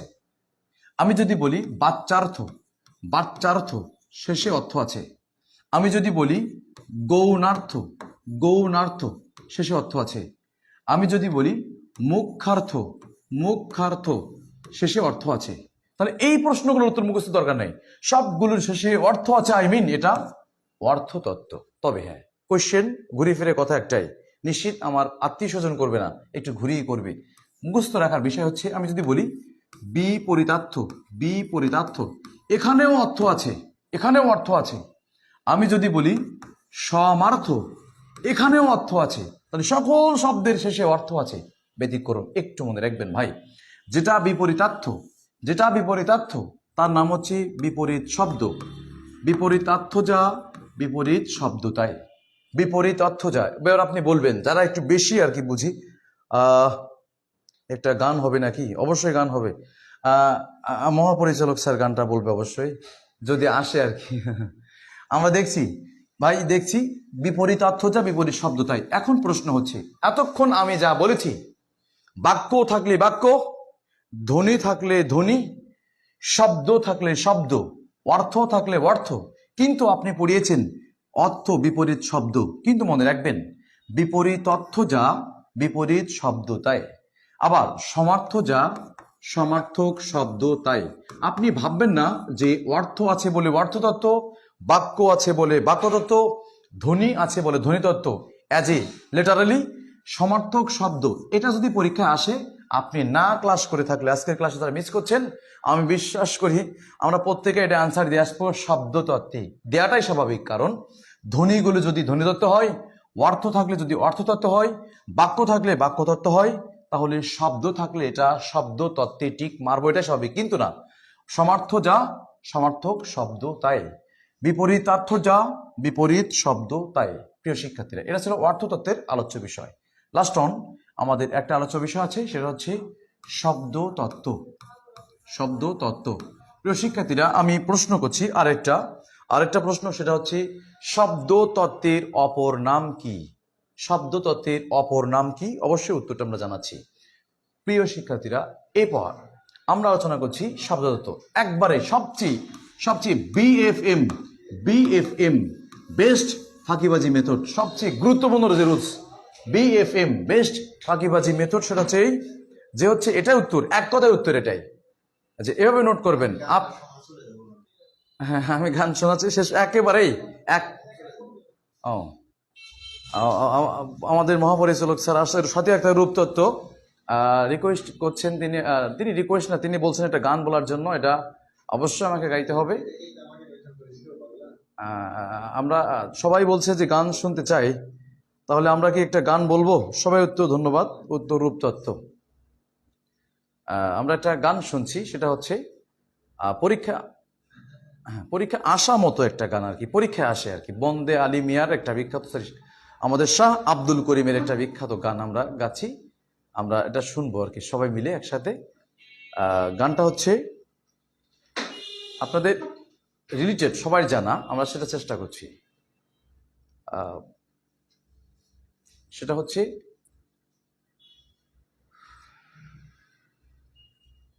আমার বন্ধু চিকন কালিয়া দেখো আসিয়া, আমার বন্ধু চিকন কালিয়া দেখো আসিয়া, আমি কেমন আছি পরের ঘরে তোমারে পাশরিয়া, কেমন আছি, আমি কেমন আছি পরের ঘরে তোমারই পাশুরিয়া, দেখো আসিয়া আমার বন্ধু চিকন কালিয়া, দেখো আসিয়া।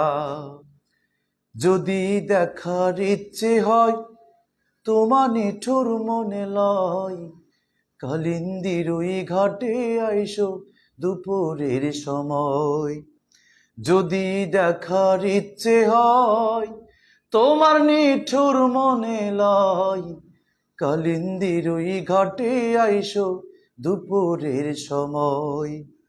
আমি জল ভরিবার সল করিয়া দেখব নয়ন ভরিয়া, জল ভরিবার আমি জল ভরিবার সল করিয়া দেখব নয়ন ভরিয়া, দেখো আসিয়া আমার বন্ধু চিকন কালিয়া, দেখো আসিয়া আমার বন্ধু চিকন কালিয়া, দেখো আসিয়া। আমার নিঠুর মনোহর খুঁজে পাই তোমার লাগর, খুলিয়া কইতাম তোমারে পরাণের খবর। আমার নিঠুর মনোহর খুঁজে পাই তোমার লাগর, খুলিয়া কইতাম তোমারে পরাণের খবর। আমি প্রেম ফাঁসি লইয়া গলে যাই গো যদি মরিয়া, প্রেম ফাঁসি আমি প্রেম ফাঁসি লইয়া গলে যাই গো যদি মরিয়া, দেখো আসিয়া আমার বন্ধু চিকন কালিয়া, দেখো আসিয়া আমার বন্ধু চিকন কালিয়া, দেখো আসিয়া। ধন্যবাদ। গানটা কেমন হয়েছে একটু বলবো আমরা। অস্থির, অবশ্যই স্থির হওয়া উচিত গানটা, অস্থির না স্থির। গান শুনে স্থির হইতে হবে। প্রিয় শিক্ষার্থীরা, আমরা আলোচনা করছি শব্দতত্ত্বে। শব্দতত্ত্বে শব্দতত্ত্ব হচ্ছে এরকম, মনে রাখবেন বেস্ট ফাঁকিবাজি মেথড যেটা বলেছিলাম, মানে এভাবেই লিখবেন নোটটা যে ভাই আপনি যা পড়িয়েছেন এর মধ্যে ধ্বনি আমাদের মুখস্থ আছে, আমরা যা পড়েছি বাক্য আমাদের মুখস্থ আছে, এর মধ্যে আপনি যা পড়িয়েছেন অর্থ আমাদের মুখস্থ আছে। অতএব এক কথার উত্তর, ধ্বনি, বাক্য ও অর্থ এই তিনটা আলোচ্য বিষয়ের বাদে যা থাকবে সেটা হচ্ছে শব্দতত্ত্ব। আমি কি একবারও সমাস বলেছি? তাহলে এটা ধ্বনিতত্ত্বে। আমি একবারও এমদাদুল ভাই আমাকে চিনতে পেরেছেন? হ্যাঁ এমদাদুল, তোমাকে চিনতে পেরেছি।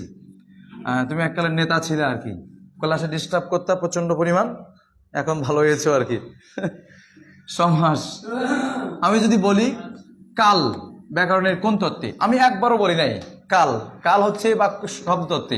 আমি বলেছি উপসর্গ, আমি বলেছি দ্বিরুক্ত শব্দ, আমি বলছি লিঙ্গ, আমি বলেছি শব্দ, এগুলো সব ব্যাকরণের ধ্বনিতত্ত্বে আলোচনা হয়েছে।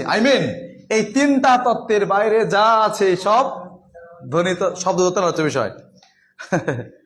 আমি যা আলোচনা করেছি এই তিনটার বাইরে যা আছে সব শব্দতত্ত্বের আলোচ্য বিষয়। কনফিউজ, জি প্রিয় শিক্ষার্থীরা লিখবেন, রেড কালার দিয়ে লিখবেন কনফিউজ, রেড কালার কনফিউজ। আমি একবার লিখি রেড কালার দিয়ে কনফিউজ, সবাই লিখবো কনফিউজ। এই কোয়েশ্চেনটা আমাদের ভুল হয় ম্যাক্সিমাম স্টুডেন্টের, সবাই লিখবো কনফিউজ, রেড কালার দিয়ে লিখবেন, রেড কালার। সেটা হচ্ছে কারক। এই প্রশ্নের উত্তরটা আপনারা বিভিন্ন বইয়ে বিভিন্ন অ্যান্সার পেয়েছেন, দোষ দিন বইয়ের, দোষ দেন রাইটারদের। আমরা আজকে একেবারে ক্লিয়ার করছি। দেখেন আমি এর ভিতরে একটা সুন্দর দেখে নাম নিই, যার নামটা সুন্দর, নাম সুন্দর বলতে যার নামটা সুন্দর, শুধু নাম হচ্ছে সবচেয়ে বেশি আনসার করেছে এখন পর্যন্ত মনে হয় মিথির নামটাই নিই। হ্যাঁ, কিন্তু আমি একটু যোগ করি এখানে, নামটা মিথি শেষে একটু যোগ করি। হ্যাঁ, মিথিলা তাহসানকে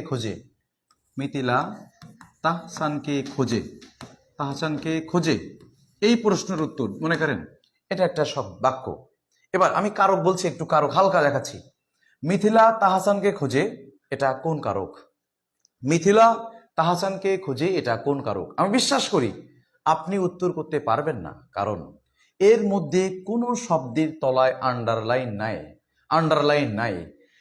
এটা কোনো কারক নয়।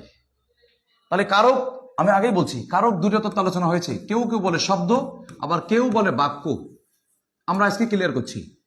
মিথিলা তাহসানকে খোঁজে এই বাক্যে কারক নয়, কারণ এটা বাক্য, এর তলায় আন্ডারলাইন নাই। কিন্তু যখন আমি বলবো মিথিলা, যখন আমি বলবো মিথিলা তাহসানকে খোঁজে, মিথিলা তাহসানকে খোঁজে, তাহলে মিথিলা একটা তলা দাগ হয়ে গেল, আন্ডারলাইন হয়ে গেল। এখন একটা কারক, এটা যে কারকই হোক না কেন একটা কারক, কারণ একটা বাক্যের তলায়, শব্দের তলায় আন্ডারলাইন করছি। কোয়েশ্চেন তোমাদের কাছে, আমি যখন মিথিলা কেটে দিব, আমি যখন মিথিলা কেটে দিব, তখন আপনি বলবেন যে এবার যখন দিয়েছি একটা কারক হলো। তাহলে গুরুত্বপূর্ণ কি, এখানে মিথিলা যা শব্দ, তাহলে বুঝছি কারক হতে হলে এটা আন্ডারলাইন দরকার, তখন এটা উত্তর শব্দতত্ত্বে। এবার এই তিনটা বাক্যই তো আমি দাগ দেই নাই, তিনটা শব্দেই দেই নাই। আমি দিয়েছি মিথিলার তলায় দাগ, মিথিলার তলায় দাগ, মিথিলার তলায় দাগ বলতে মিথিলার শব্দের তলায় দাগ। তো এই যে মিথিলা একটা শব্দ, তাহলে এইটা কোন কারক? কোয়েশ্চেন হচ্ছে এটা কোনো কারক না, এটা একটা শব্দ। কারক হইতে গেলে বাক্য দরকার। অতএব কথা হচ্ছে একটাই, কারক হতে হলে বাক্য দরকার, আর বাক্যের তলায় দেখলে শব্দ দরকার। অতএব মিথিলা শব্দ ও বাক্য দুটাই উত্তর। যদি অপশনে দুটাই থাকে উত্তর হবে বাক্য, আর একটা থাকলে উত্তর হবে শব্দ। প্রিয় শিক্ষার্থীরা, আজকের আমাদের আলোচনার বিষয় ছিল বাংলা ব্যাকরণ ও এর আলোচ্য বিষয়। বাংলা ব্যাকরণ ও এর আলোচ্য বিষয়। আমাদের প্রথম পর্বের আলোচনা শেষ হয়েছে, সাহিত্য পাঠ আমাদের নির্ধারিত টপিক শেষ। এবার আমরা একটা রোমান্টিক গল্পে যাচ্ছি। সবাই মিলে একটা রোমান্টিক গল্পে আমরা আলোচনা করছি আমাদের অনুপম এবং কল্যাণীকে নিয়ে, কারণ আমাদের অনুপমের শেষ নাই, কিন্তু কল্যাণের কেউই নাই। আমরা একটা আলোচনা করছি, সেটা হচ্ছে আজকে আলোচনা করছি আমরা অপরিচিতা। অপরিচিতা। একটু যদি আপনারা বলেন যে আর আলোচনা করব, আমাদের নির্ধারিত বিষয় শেষ। যদি আপনারা চান তাহলে আমরা এটা আলোচনা করব। একটু কমেন্টে জানাবেন যদি আপনারা চান, তাহলে অপরিচিতারা যতদিন আপনারা শুনেছেন, আজকে আমি একটু ভিন্নভাবে আলোচনা করব যদি আপনারা চান। প্রিয় শিক্ষার্থীরা, আপনারা অবশ্যই উত্তর দেবেন। সে হচ্ছে যে পড়ার ক্লাসে আরো একটা গান চায়। ওরে সুন্দর, নাইস সং, ভেরি নাইস। আচ্ছা, অপরিচিতা গল্পটি আমি আলোচনা করবো যদি আপনারা বলেন আমি অপরিচিত আলোচনা করব, কারণ আমাদের বাংলা নম্বর লেকচার 1 আমি ফুল ক্লাস কমপ্লিট করেছি, ফুল ক্লাস। যদি আপনারা চান তাহলে আমি অপরিচিত গল্পটি আলোচনা করব, যেখান থেকে 1 মার্ক কমন থাকবে। যদি চান তাহলে আলোচনা করব। প্রিয় শিক্ষার্থীরা, আমি অপেক্ষা করছি আপনাদের কমেন্টের। যদি চান তাহলে আলোচনা করব, না হলে সবাই কল্যাণী হয়ে যাবেন। আমি মনে করছি সবাই ঘুমিয়ে গেছে নাকি। একটু পরে আমার ইন্নালিল্লাহর খবর না আসে। সবাই ঘুমিয়ে গেছে হয়তো নাকি। হ্যাঁ, আলোচনার উত্তর কি দেখছে? উত্তর কি দেখছে? আমরা কি আলোচনা করব অপরিচিতা?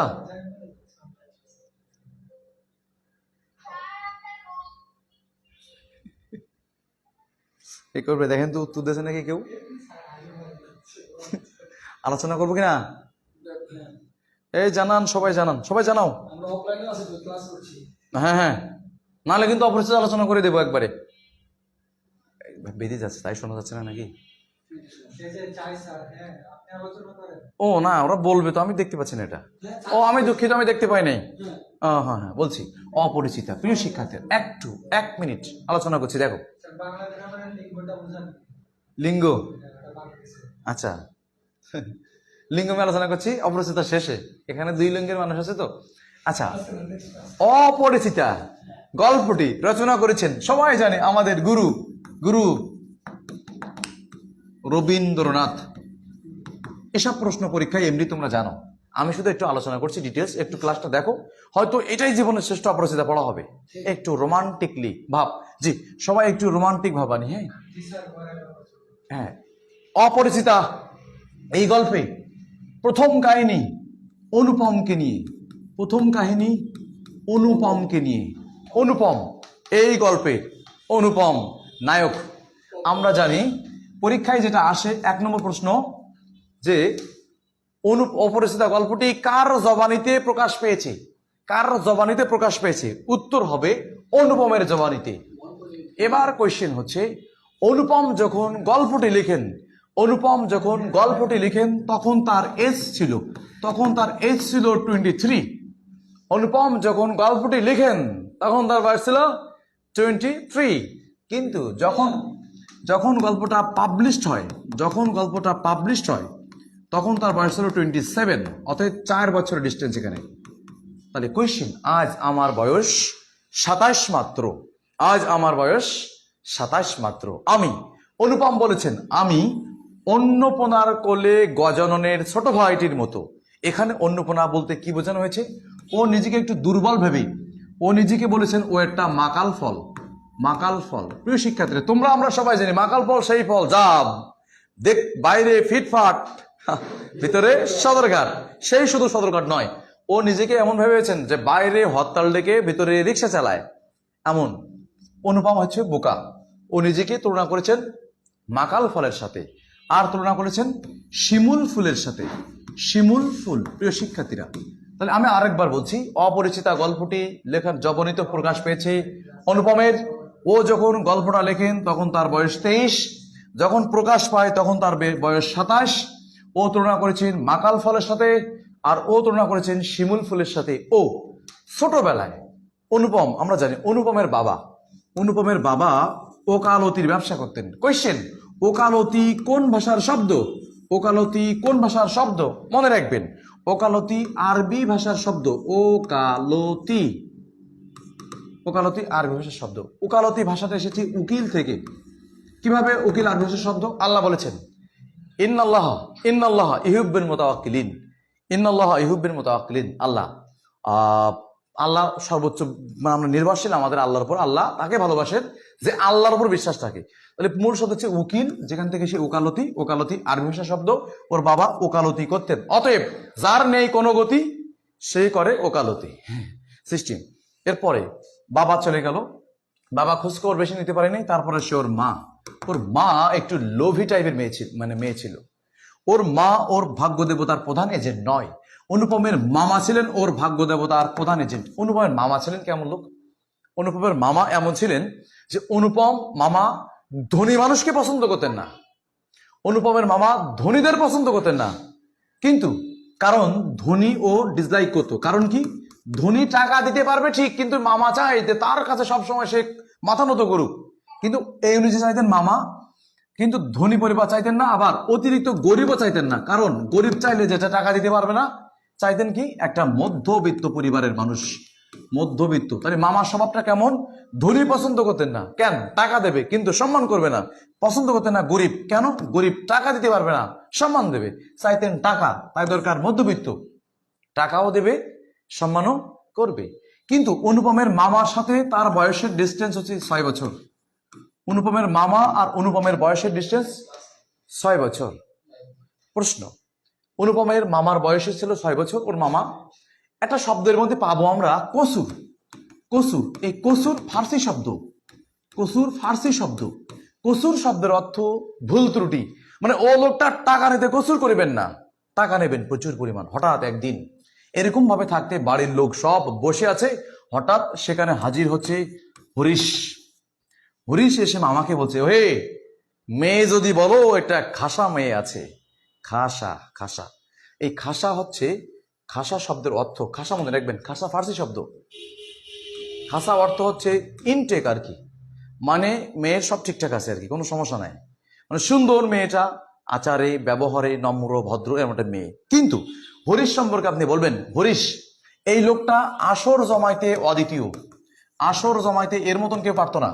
এই কাজ করতো কানপুরে, এই কাজ করতো কানপুরে, হরিশ কাজ করতো কানপুরে। প্রশ্ন, কে তাদের বিয়ের প্রথম দায়িত্ব নিয়ে আসে? হরিশ কাজ করতো কানপুরে, বলেছিল খাসা মেয়ে আছে। মামা জিজ্ঞেস করলেন অনুপম মানে হরিশকে, মেয়ের বয়স কত? মামা বললেন, হরিশ বললেন মেয়ের বয়স মানে মেয়ে কল্যাণী, কল্যাণীর বয়স 15 বছর। মামার মনটা খারাপ। মামা বললেন কেন এত বছর বয়সী? কারণ তৎকালীন সময় 100 বছর আগে ভারতবর্ষে বিয়ে দেওয়ার নিয়ম ছিল 8-9 বছরের মধ্যে, সেখানে বয়স হচ্ছে 15। মামা বললেন এই মেয়ের মধ্যে ঝামেলা আছে, এ হাবলায় ঘাবলা কাটছে, কোনো না কোনো কাজ তো করছেই, যার জন্য বিয়ে হচ্ছে না।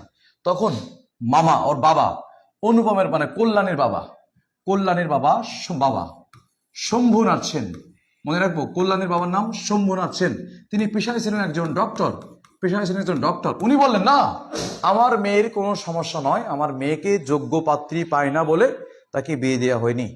পরবর্তীতে একদিন হঠাৎ করে বিনোদা পিস্তুত ভাই, অনুপমের পিস্তুত ভাই বিনোদাকে পাঠানো হলো।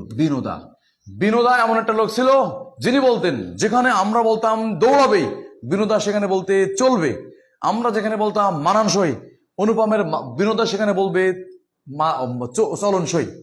বিনোদা গিয়ে দেখে, মেয়ে দেখে বিনোদার মাথা খারাপ।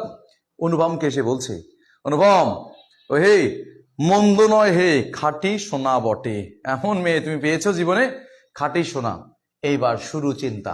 যেই বিনোদা এটা এসে বলেছেন, সেই অনুপম একটু মনে মনে ভাবলেন যে জীবনে এবার কোনো কিছুর একটি আশীর্বাদ ঘটতে যাচ্ছে। তখন সে চিন্তা করছে, অনুপম মনে মনে চিন্তা করতেই আছে।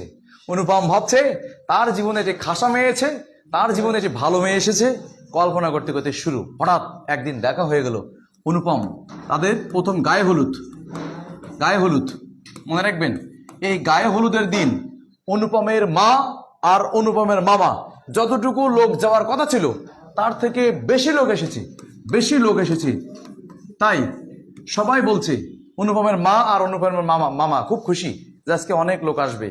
এবার বিয়ের দিন হলো। এবার আমরা একটা জিনিস সবাই খেয়াল করি, বিবাহের দিন শম্ভুনাথ সেন মানে ওর মামা অনুপমের গোষ্ঠী সবাই ঠিক থাকলেও অনুপমের মামা বিয়ের দিন সব ভুল করলেও একটা ভুল করেছিলেন, সাথে শেকরা নিয়ে গিয়েছিলেন। এই শেকরা ফার্সি শব্দ। কারণ অনুপমের মামা চাইছিলেন যা সে গহনা দেয় সবকিছু শেকরা পরীক্ষা করবে। এবার অনুপম, আমরা জানি যারা তোমরা হিন্দু ধর্মের আছো তোমরা জানো মুসলমানদের বিয়েটা এমন হয়, ধরো তক্তা মারো পেরেক। দেখতে গেছি বিয়ে, বাড়ি আছে বউ, এদিক আছে এই, সব জায়গায় আমাদের পাতানো সংসার। মুসলমানদের ধরলাম বিয়ে করলাম, বিয়ে হলো, ভাঙতেও সময় লাগে না, গড়তেও সময় লাগে না, ঠিক আমাদের জয় ভাইয়ের মতো আর কি। অর্থাৎ বিবাহ হলো শেকরা ফার্সি শব্দ, বিয়ের দিনখান সব ঠিক। তখন বিয়ের দিন যখন হলো তখন শেকরাকে মামা বললেন যে আপনি গহনাগুলো পরীক্ষা করেন।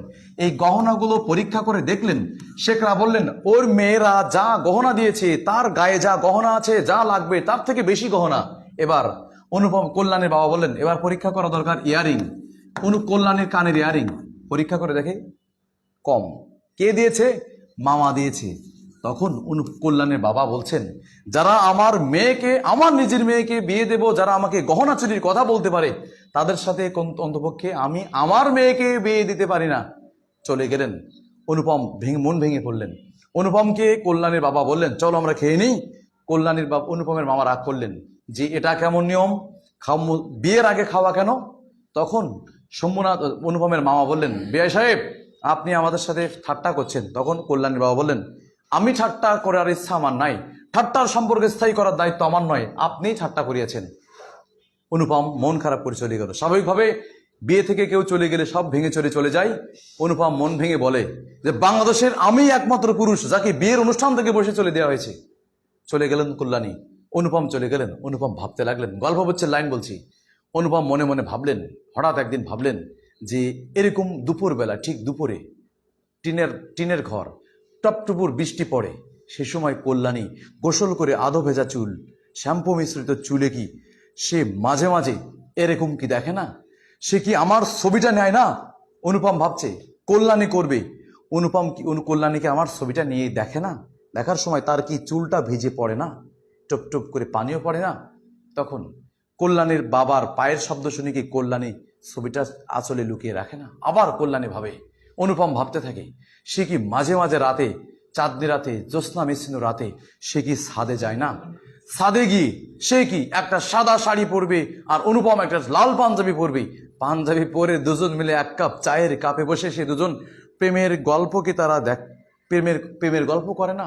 অনুপম ভাবে কল্যাণীকে এত কিছু করে না? কল্যাণীকে মাঝে মাঝে নদীতে এসে একটা ঢিল চলে বলবে, শব্দ তরঙ্গের মতো ঢিলের পানির আওয়াজটা চলে যাবে কল্যাণীর অনুপমের বাড়ির পাশে। কিন্তু কথা হচ্ছে, অনুপম যখন তার প্রেম নিয়ে চিন্তিত, ঠিক তখন কল্যাণী বিয়ে বিচ্ছেদের দিকে চলে গেছেন। হঠাৎ একদিন দেখা হয়েছিল কানপুর স্টেশনে। কানপুর স্টেশনে দেখা হওয়ার সময় হঠাৎ করে অনুপম শুয়ে আছে, মুগ্ধের মতো, আমাদের শহীদ মির মুগ্ধের মতো একটা আওয়াজ আসলো। মুগ্ধ বলেছিল পানি লাগবে নাকি পানি, আর কল্যাণী বলেছিল জায়গা আছে নাকি। অনুপম ভাবলেন যে এই কথাটা জায়গা আছে ওর কানে রেগে গেছে, যে এই কণ্ঠ এত সুন্দর, না জানি এই মানুষটা তার থেকে বেশি সুন্দর। ওই যে কল্পনা করতে করতে করতে করতে ট্রেন পার হয়ে যায়, কল্যাণ যখন অনুপম নামে তখন সে ট্রেনের ক্যামেরাটা রেখে যায়, তখন আরেক ট্রেনে যায়, দেখা হয় ওখানে অনুপমের মা আর অনুপম বসে আছে। সেখানে কল্যাণী এসে বলছে, আন্টি একটু জায়গা হবে? তখন অনুপমের মা বললেন, কল্যাণী বসে আছে, বলছে আন্টি ভিতরে আসুন, জায়গা আছে। অনুপম হঠাৎ ভাবলেন, এ তো সেই মানুষ, সেম কণ্ঠ, সেম ব্যক্তি। হঠাৎ পরে না চোখের পলক কি তোমার রূপের ঝলক, এই গানের সবাই মুক্ত হয়ে গেল। পড়ে না চোখের পলক কি তোমার রূপের ঝলক, এইরকম ভাবতে ভাবতে হঠাৎ করে যখন এক না করে যখন দেখতেই থাকে, তখন ভাবে যে আমার ক্যামেরা তো নাই। অনুপম কল্যাণের দিকে দেখতেই আছে, মানুষ এত সুন্দর হয়। হঠাৎ করে স্টেশন মাস্টার ওইরকম মনে পড়ে, যেতে যেতে পথে পূর্ণিমা রাতে, এরকম ভাবতেই থাকে এ পথ যেন আর শেষ না হয়। ভাবতে ভাবতে ভাবতে ভাবতে হঠাৎ করে যখন চলে যায়, তখন দুজন মাস্টার এসে কল্যাণী অনুপমকে জিজ্ঞেস করে, এই রুমটা book, this room is booked, so you can turn this others train. এই রুম ছেড়ে দিতে হবে আপনাকে। কেউ বাধা দেয় নাই, অনুপমের মাও দেয় নাই, অনুপমও দেয় নাই, বাধা দিয়েছি কল্যাণী বলল, এ রুমটা আমার, আমিই বুক করেছি। অনুপম তখন একবার নিজের দিকে তাকালেন যে আমি ছেলে মানুষ তো, ভেবে দেখলেন যে আমি আসলেই ঠিক আছি তো নাকি শরীফা, ভেবে দেখলেন যে আমি বোধহয় ঠিক নেই, কারণ আমরা দুজন মানুষ থাকতে প্রতিবাদ করেছি কল্যাণী। তখন অনুপমের মা একবার জিজ্ঞেস করলেন কল্যাণীকে, কল্যাণী বলল, মানে কল্যাণী তখন সাথে কিছু লোক ছিল, চানাচুর বুট খাচ্ছিল, কল্যাণীকে বললো, হোয়াটস ইওর নেম? কল্যাণী বলল, my name is Kalyani. Your father name?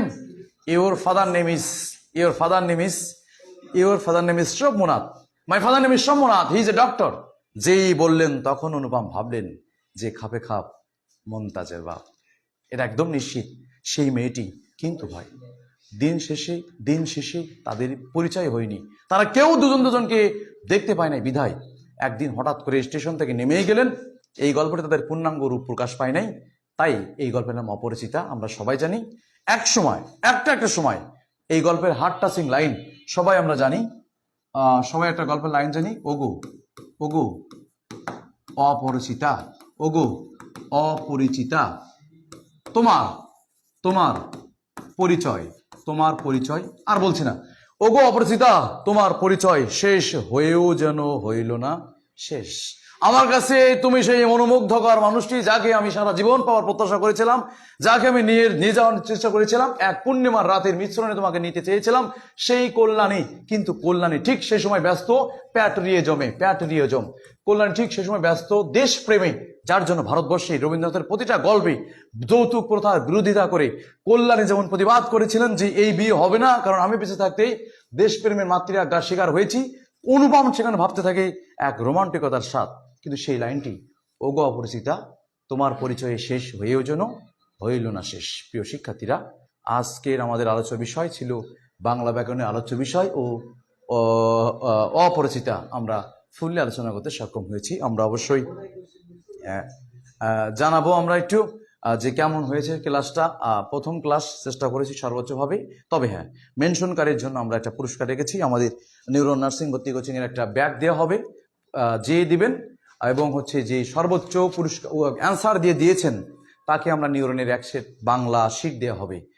তো আবার দেখা হবে ঠিক অনুপম ও হ্যাঁ, কারোর কোনো কোয়েশ্চেন থাকলে অবশ্যই আমরা একটা, যদি কোনো কোয়েশ্চেন থাকে অবশ্যই আমরা কোয়েশ্চেন করতে পারি আজকের পড়া রিলেটেড। একবার রিভিজ মেরে দিই, হ্যাঁ রিভিশন। ঝড়, ঝড় যেটা আমরা প্রথমে পড়েছি বলি।